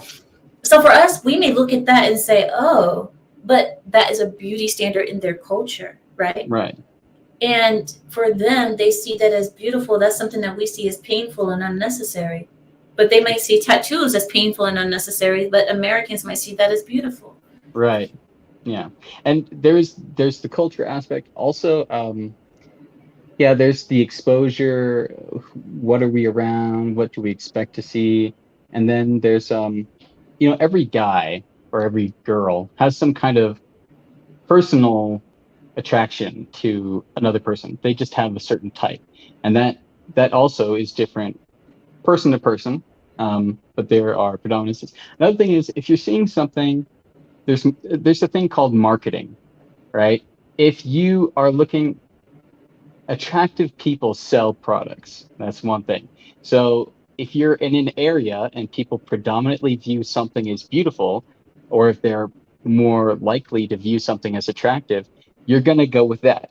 You're not going to go for something that's from a completely different place, different culture, whatever, and then go present that as, this is beautiful now because we're forcing it on you. You have to accept this as beautiful and now buy a product. No, it's most likely we're going to see what works here, and then we're going to go for it's a shotgun blast. We're going to go for what hits the most targets, as opposed to. Have you seen that they tried to push Lupita Nyong'o on us as the most beautiful woman in the world? Lupita Nyong'o. She's an African actress, but she has no hair. That's not what makes her unattractive. She's not unattractive. I'm not saying she's unattractive, but to call her the most beautiful woman on earth, I'm like, slow down. Okay, no. Slow down. They usually do. I mean, I've liked some African ladies, like what they look like and everything, but it's not. Why did you smile and grab your chin when you said that? Because I see something different. Did you guys see that, chat? Why did he do that? He's like, I like African ladies. You know? What is that? Some. I mean, I don't want to come off as like a perv or like some kind of bitch. But you just did a racism. You just did a racism because you are sexualizing the Black woman. When you're talking about a Black woman, all of a sudden your mind went to curves and so on and so forth, instead of admiring her beauty as a woman. I mean, yeah, that's her beauty as a woman too. But I mean, instead of admiring her face. Actually, what I was thinking was the face, mostly. Actually, I look at face. You said, no, that's a lie. That's a lie. Don't lie to me, because you just said I don't want to be seen as a perv. So then you were thinking about something that was perverted. Don't Well, lie to me. You well, can't get away with lying on my channel, sir. Anybody, any man who says I'm attracted to a woman is instantly a perv in this day and age in That society. is not true. Yeah. That is so not true. That's a Okay. lie from the All devil in right. hell. I'm telling you. I Really? caught you. You just don't want to admit that you've been caught, sir. You're not No, gonna get no. away with this on my If channel. you want curves, I was gonna say, okay. I like lots of ladies with curves, not like overkill. You know what I'm saying? But I also Look at the chat. Look at the chat. This I is also horrible. I also don't like skeletons, and a lot of women think that's attractive. No, I don't like anorexia. See, crazy. He was picturing. Understandable. I was picturing them in my head. Yes, that's accurate. The ER says Lupita is unattractive. No, I wouldn't go that far. She has attractive features. Unattractive would be that she would be under average. Does that make sense? Like average, above average, and Yeah. beautiful, gorgeous. And then you Or have five. average, below average, and ugly, horrendous. And I don't believe that Lupita is at all unattractive. I believe she is above average, but not. 6, Yeah, 6, 7. she's like a 6. But Okay. people tried to push her. They put her on the magazines as the world's most beautiful woman of like year 2017 or something like that. And I was like, who's most beautiful woman? They put Beyonce as world's most beautiful woman. I'm like, Beyonce? Now, even I don't believe Beyonce is all that, but she had a better chance of being world's most beautiful woman than Lupita Nyong'o. Now, you would argue it's because Beyonce is whiter and she has more Eurocentric features. No, it's because Beyonce has a more feminine face, like cute. How can I say this? I don't like the She masculine. has finer features. Yeah, huge exactly. jaw. Yeah. But I actually liked Jessica Alba like years ago. I like her look. And then what's her name? She's married to Brad Pitt. Angelina Jolie, like her lips. And then there's this one like English lady who was in the first Mummy movie. I don't know if you remember that or if you ever saw it. Was it Emily Blunt or Emily? No. She's the one. Rachel Weisz. It was Like, Rachel Weisz. He would she know. looked good. She looked good. But yeah. But I like the plump. Anyways, I like the face. You know. Okay. There's also a thing like ladies. They get a beard look. They don't have a beard, but it's darker right here where the sun hits, and so that gives an image of like a 5 o'clock shadow. And I'm not. It's that's because when the cheeks are sunken in, that's when that happens. That you get Right. that shadow there, and that's just because of like being either too skinny or having a facial shape that doesn't have any fat here. You know what I'm talking about? When you don't have any fat here, it'll sink in and it'll look like a beard. Oh, I thought it was just the skin coloration. It was just darker itself. Okay, that makes sense. Well, I guess I would have to see who you're talking about. But when I've seen it in the majority of cases, because the woman doesn't have her bone structure doesn't have anything right here. Like that's why they say very pretty women are seen as like they have their cheeks are full still, and they're kind of like in an oval shape. That's the most beautiful face for women. Yeah, it looks. Yeah. Ethan says sunken cheeks on a woman makes her look like a man. That's exactly what he's talking about, Ethan. That sunken cheeks look creates a shadow. Yeah, and then that creates a shadow over my heart. Oh! Yeah. It brings clouds and rain on my sunny day. Yeah. That's funny. Please add some weight to your face and give me the blue skies again. Right. In the sunny days. Yeah. Oh, that's funny. No, but and then the other thing I wanted to ask you about was okay, so we've talked about Eurocentric beauty.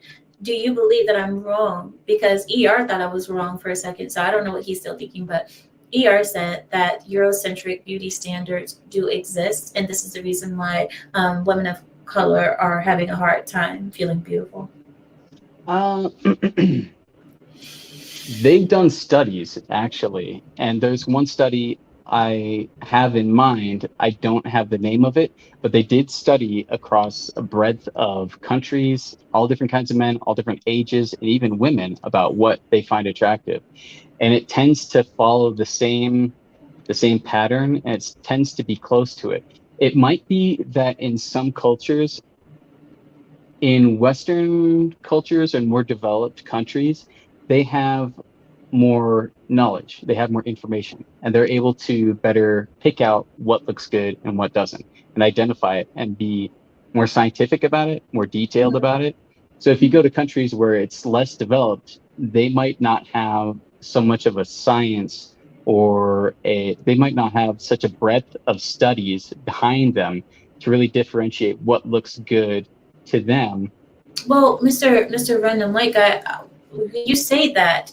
I want to ask you, do you think that humans need studies and research just to know what is beautiful? Because beauty is something that we can I don't know the word, but we can just naturally look at. It's obvious to us whether something is beautiful or not. Do we need research and studies for that? It's not needed, but it was a study, it was a survey. It's a bunch of surveys. And so what it was it's just a large number of men. And then they just looked at all the men across the board, different ages, whatever. And then they just asked them what they found attractive. So I would call that equivalent to just basic understanding of what, that basic intuition or perspective on what beauty is. And the other thing is, you can find women, well, there's the cultural aspect, and you can say these are more attractive to us because of what we look for within our population group, within our country. But the other thing is, you also have more images. You also have a larger, I think it's natural. I think it's natural just to know what beauty is. I mean, they've already done it. It's that, I forget what the rule is. It's like the 70-30 rule. What is it? But anyways, it's like the golden ratio. Right. People just across the world find that ratio attractive. So that's just no, and that's a basic thing about humans. But also, you just have a lot more publicity of people in the West, where media comes out of. You have more movies, you have more shows, you have more magazines, and so you see those people in those areas more, and you can identify, oh, that looks good, that looks worse, and then they put that out to the world. Let me read Zealous. Thank you, Zealous. She says, Larry, didn't you talk about something like this before, about Black women possibly feeling inferior, which is why they act the way they do? Huh. Them and Black men. Pardon? Them and Black men in America and that kind of stuff. Black men don't have that problem, though, because Black men are seen as attractive because their features are seen as very masculine. Like, I believe that Black features look very good on masculine faces. Does that make sense? Like the broader nose and all of that. I believe these are very masculine features that look great on men, but not so much on women. Well, I don't mean how other people perceive them. I mean how you would perceive yourself. Like if you're told that you're secondary, if you're always put down, like you're a victim all the time and you're not wanted, and people are telling you that other people think you're like just a little bit above monkeys and stuff like that, and all this other crap, all this other racist crap, right? And people are just saying like you're second class, you're an animal, you're savage, these kinds of things. That sticks in your head. That gives you a lower opinion of yourself.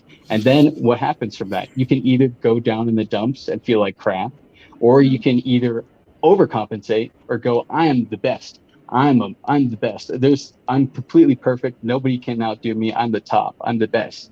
And so you would have people who have, like the short man thing, that you want to talk yourself up. You're a big man in your own head to equal out that feeling of inferiority. I don't think you are inferior.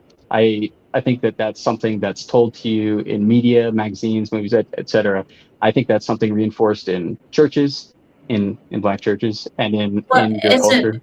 It's enforced by their own people, and I think that's what's more damaging, because it's like you want to blame the white person, but at the same time, it's not the white person who's actually told you that. Did you know that the majority of white men who date Black women, they don't date what Black women find attractive in Black women? When a Right. white man dates a black woman, he tends to date Lupita Nyong'o. He tends to date a more African-looking black woman. They tend to date women with natural Afro hair who are proud of it. They tend to date, white men tend to date black women that are darker than dark. They are just the darkest that they can be. Right. And that's what white men love about black women.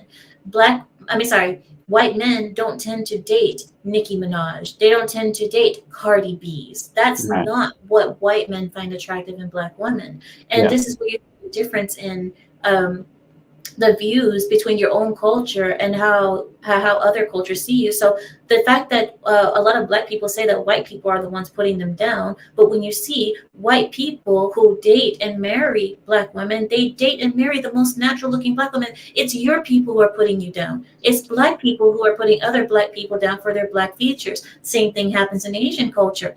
Asians, white men will date Lucy Liu. Lucy Liu is ugly in China.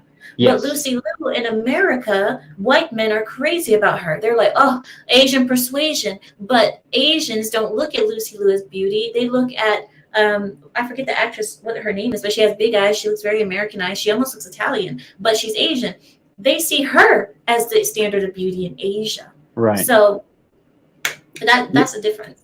That is different. And I've been very attracted to a lady. She's African, actual African. She came over, very dark skin, very curly hair. And I was like, oh, that looks like some nice genes there. And you're smart. So that's a plus. Yeah, you do that. And yeah, they're taking all our ugly women. That's a common trope for white guys and Asian women and stuff. So. Well, yeah. So, I mean, that's why I hate hearing this whole thing about Eurocentric beauty, Eurocentric this, Eurocentric that. It's your own people who do that to you. It's not Europeans, and it's not a European standard of beauty, because the truth is beauty, and just the fact that skinny noses are more common in white people doesn't make it that skinny noses are attractive only because they're more common on white people. Skinny noses are attractive because they look more feminine on women. Yeah, I also the other thing is they might have heard. So somebody tells you that white people hate black skin or something like that, and then that Right. gets in your head, and you hear that, and then you repeat it to other people. Or let's say if you're black, you repeat that to other black people, and then they hear it from you, and so it just becomes you and your group telling yourselves over and over again what somebody else thinks. Well, that person's dead and gone. They're not there anymore. They don't think that anymore. It's just you spreading that to yourself. And then you saying, this is what another people group are thinking. That's again, you. You might have heard it from a different group, but that doesn't mean it's the same thing. It doesn't mean that that's stayed continuous for decades. People change. Groups of people change. You're not static over thousands of years. It can change from family to family, basically. So, yeah. Well, the people I see, ER, he loves disagreeing with me. That's fine. ER says you're talking about a very small percentage of white men. I am not. If you look at this, I will give an example. What's the amount of white men that you see going after Cardi B types? I'm talking about white men who are just normal white men who aren't trying to embrace black culture, who are just white men who are attracted to black women. You don't see white men attracted to Nicki Minaj. You don't see that. You see when they marry a black woman. If you look majority of the time, I'm talking 99%. This is not even just majority as in 60%. This is 90% of white men that when you see them married to a black woman, you see them marrying a black woman who is more natural, who looks like a natural black woman, who's not trying to wear a bunch of blonde wigs, who's not changing herself or putting plastic surgery in her bottom so that she can have a diaper butt. They're mostly attracted to the natural black woman. Right. That's what I'm more attracted to. Yeah. And you can also see more of the health in a woman if she's just letting her hair go natural. It's more natural. I like a little shine to the hair, which I think denotes health in a woman. So even if you're black. But the thing is, a lot of Afro hair doesn't look like it shines much, and that's what people say. Oh, it's not healthy, but it doesn't mean it's not healthy. But anyway, but I want to read ER. He said, and most white men date the most attractive black women. Agreed. That's what I was trying to say. It says, well, black men date the ugliest, fattest white women in general. Well, you want to speak on that, Miranda? Oh my God, I want to speak. I have a few thoughts on it. One, again, I think it's, what you're looking. Okay, one is what looks common to you as a black guy. So what looks closest to your race, but not your race? What aspects are closer to what you recognize in another race? Well, if most of the women you're around are larger in the body, then it would make sense that you'd be like, oh, she's white, plus she also has a body that looks like it isn't quitting or whatever, it doesn't quit. Then I'd be like, oh, that was pretty good. Then there's the other. What are you talking about? I don't feel like I should be here in this conversation. You don't? I'm gonna get some water. Okay. I'm listening though. Go on. And then the other thing would be, again, it might be perception, what you can get. This happens with every guy, every country, every race, every ethnicity, every tribe, tongue, and nation. Guys go for a little part of their brain might say, this is who I can go for. And so you're limiting a part of whatever group you're going for. And that might also play. Yeah. That could also play a part. Higher. You're right. And also, if you aim higher, or if you aim for something that you want, and there's like zero chance, according to what you've been told culturally in your upbringing, you're told you cannot achieve this. You build your perspective, your life perspective off of this thing, and you go for it. You actually go for that thing and you succeed. What you've done is you've broken your worldview. That's hard to accept. So what you can do is you can alter your own tastes in order to get close, approximate what you want, but not go for that thing that you actually want, because you're telling yourself, I can't achieve that. I can't get there, and I'll never get there. I'm not capable of it, and it'd be wrong for me to. And you'd also be calling the people who told you that, people who you trust and love, you're liars. You'd be telling them that they're liars. And that all that information they told you about what I can't achieve, what I can achieve, what's destined for me is actually wrong. I can do much more. I can do better. I can do other things now. You don't have periods when you talk. You actually just have commas and it just keeps on going. You notice that? You have only commas. No, I don't. I have 0 commas. You just go, you have no periods. The period is where you stop a sentence, right? I don't know what you're talking about. I see even now, right now, I don't know what I'm talking about. Of course you don't. Of course you don't. What do you do for work? I do quality control analyst. I make sure things are input correctly into things. Paperwork is done correctly. And if it's not, I call it out, or I get procedures to be done or be corrected if it's not correct. If it's not legal, or if it's not correct. It doesn't help people out. If it's not legal? Yeah. So do you work a little bit in the law field? Yes. Okay. Well, then you are at home here. Same here. So that's good. Let me see. So do you mind me asking about you a little bit? Because I have a few questions. Sure. Okay. You are your stage name, your screen name here says you're a random white guy. Are you white, literally? Yeah, literally, I'm pink, and there's some white spots, and then the really tiny brown spots. Let's get him up out of here. See, this is the reason why I try to ask very logical questions. I'm joking. No, seriously, are you white? I'm white. Like that's. Oh, okay. But well, you look olive to me, so that's why I was just curious. Maybe you're like Greek, because that's still white, but you're Greek, maybe olive. So, do you speak any other languages? Spanish. I used to be able to speak Farsi a little bit, and then Yeah, that's about it. Have you lived in any other countries? No, I visited a couple countries, but haven't lived in any. Are you married? No. Are you Christian? Yes. You're Christian. Yes. What kind of Christian? Non-denominational. So it's what the Bible says. Even the crazy parts, people go, whoa, that's really weird and wild. Those parts too. So the normal classic stuff, and then yeah, pretty much that.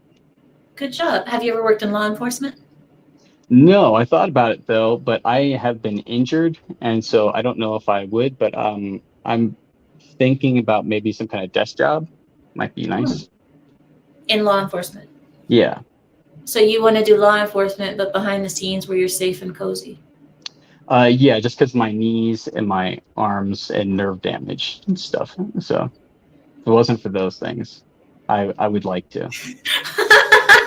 Ethan. Just two spies having a conversation. Okay, well that's I am not interrogating him. You're Muslim? I'm very much Muslim. And you are married? I'm very much married. You were not born in the United States? That's none of your business. I thought, from whatever. And your political disposition? Right. Well, classical liberal. No, I wouldn't say him. I'm a conservative. You know, most people know me like that. And yes. what was I going to tell you? I've lived in different countries. I asked you that. I'll answer yours. I lived in different countries, but I'm a proud American. And so where were you on or about June 21st, 2023? I'm joking. Because people said it feels like an interrogation, and that's the perfect way to start off an interrogation. Where were you on or about? On or about? Was that a weekday or is that a weekday? Right. Suga says what kind of Muslim? I am Sunni. I am not Shia. I am Sunni. Yeah, Sunni. What's your favorite color? Gold. Oh, nice. I like white or silver, or black. So gold and green are mine. Like you said, yours is white and silver. Yeah. Oh, okay. I like green. Gold and green are mine. It has to be a dark emerald green, like dark emerald green and gold. Put those together, I'm in heaven. Heaven, you're in heaven. Please don't sing. Please don't sing. Okay. But why did you know Farsi? For what reason?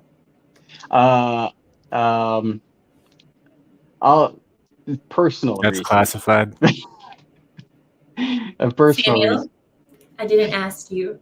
A personal reason, but it's a beautiful language. The Middle Eastern languages are very beautiful languages to me. Most languages are beautiful to me. I love them. I see it as extensions of a people, and it's kind of like history. Right. Yeah. I mean, you learn a lot from a language of the people. You learn a lot about the people from their language and the way they interact with one another and the way they speak. I'm fascinated by languages as well. That's why I try to learn as many as I can. Nice. For that reason. Yeah. Well, it's nice to get to know you because, you are new to the panel. You just like your second or third time showing up on my panel. So this is the reason why I wanted to know who you were. And now that I know you, I'm okay. The rest of the people who come up on the panels, I know them and we've already been through this with them. So don't feel weird. Oh, okay. Samuel is basically, I would say, my channel manager pretty much. So he pops up whenever he feels like it and pops down whenever he feels like it. But you get to get there. She made me take the Myers-Briggs, dude. Oh, really? Did she? That's he acts like I held him down with a flame, with a flamethrower next to him. But no, it's just Dr. M says he learned Farsi to hit on a Middle Eastern girl. Wow, it's not bad. It's a good reason. That's a completely justified reason to learn the language. Well, you know my language. Get off my panel. See, this is the reason why I can't have new people. This is the reason why. You guys make me get this way, and then you wonder why. And I'm not mean. You see what he just did? Oh, he know my language. We don't look like that, first of all. First of all, what you're not going to do is insult my people and my people. But thank you, Random, for coming up, though. I appreciate you coming up. No problem. Thanks. It was fun. By the way, INTJ. There you go. You're welcome. INTJ? Yeah. Oh, you're like Samuel almost. Well, yeah, Samuel's INTP, I believe. But yeah, that's cool. It's nice. Okay. All right. Well, thank you. Have a good night. Good night. Actually, this isn't my name that I use in the chat. It's actually Cranberry Langers is mine. Oh, so you're Cranberry. Okay. Yeah. Now I know who you are. Okay, then. All right. Bye, Cranberry. Bye. Thank you guys for hanging out with me tonight. I have enjoyed. I was in a really bad mood when I came on the stream, but now I'm a lot better. But yeah, Neil says I did that once. Yeah, everybody learns a language to flirt with someone, I guess. But let me see. Is there anything else I want to speak to you guys before I let you guys go for your week? Biden's handlers did a thing. I'm going to show it to you right now. I will show you guys a picture. Here we go. So, oops, wrong thing. Whoops. This one. Here we go.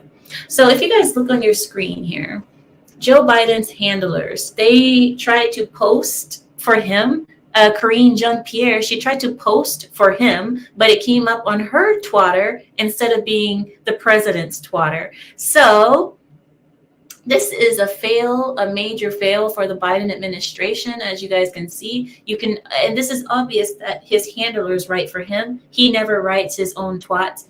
Only his handlers do. And apparently Karine Jean-Pierre is the one who writes for him. She wrote, "Investing in America means investing in all of America. When I ran for president, I made a promise that I would leave no part of the country behind." So she was writing as the president of the United States on her own twatter. What do you guys have to say about that? I don't think that's the case. I think that an intern writes for both her and the president. And I think they got the accounts mixed up. I don't even think she writes that stuff. That's a shame. And but one thing we could always say about Trump is that he was the one writing his twats, wasn't he? Trump, we never suspected that anyone was writing for him because Trump could speak for himself. Indeed. Sad.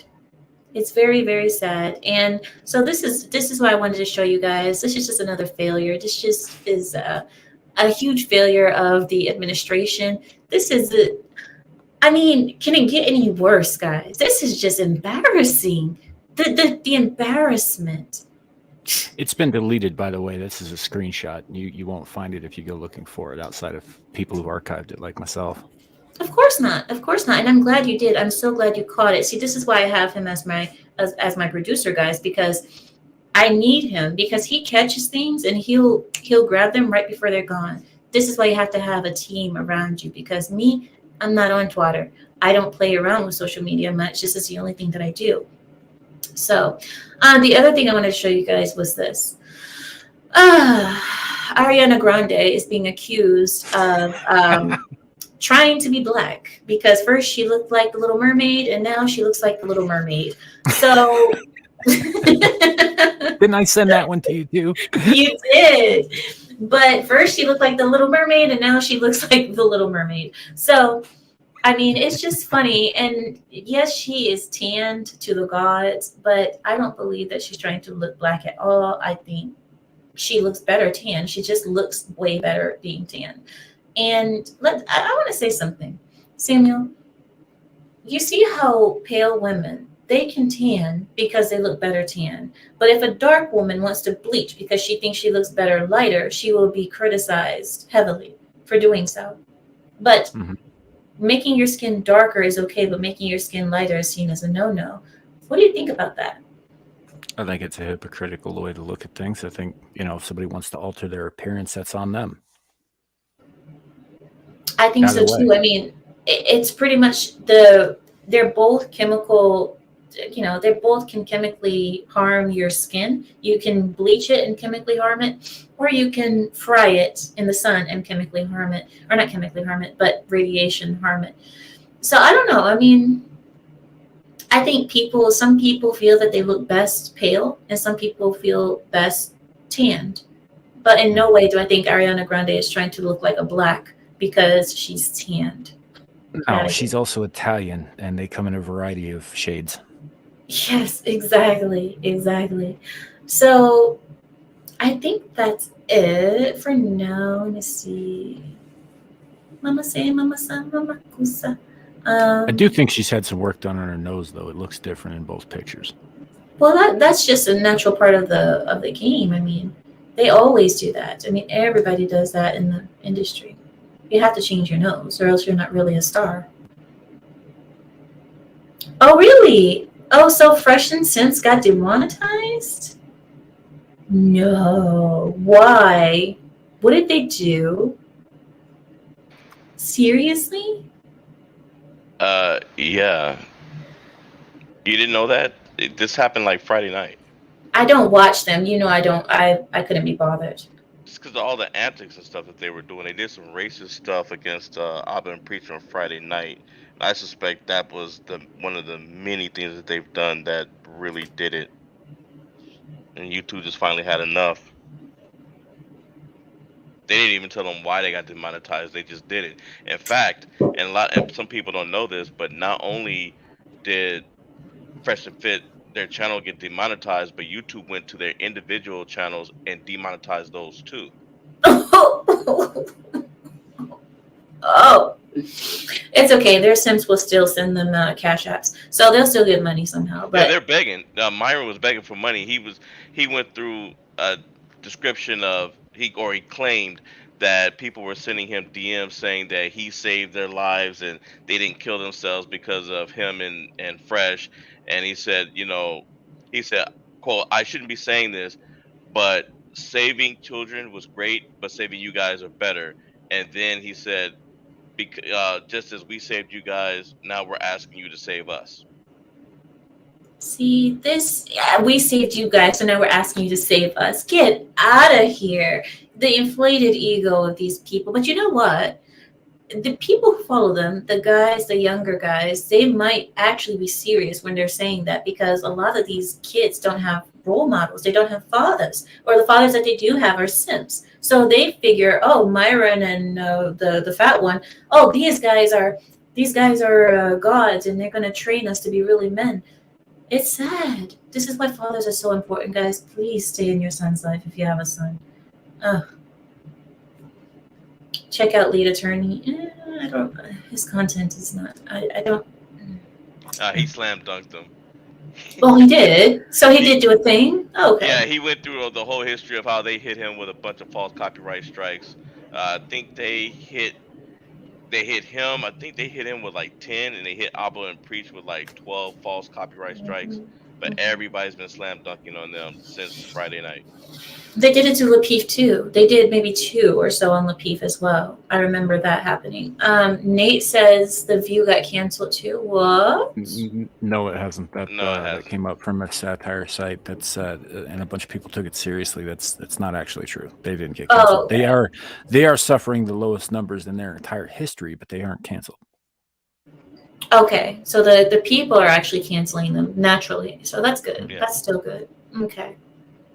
Well then, Keela says reference in Abba and Preach, O'Shea, Duke Jackson, and Poor Men podcast. Okay, I'll have a look.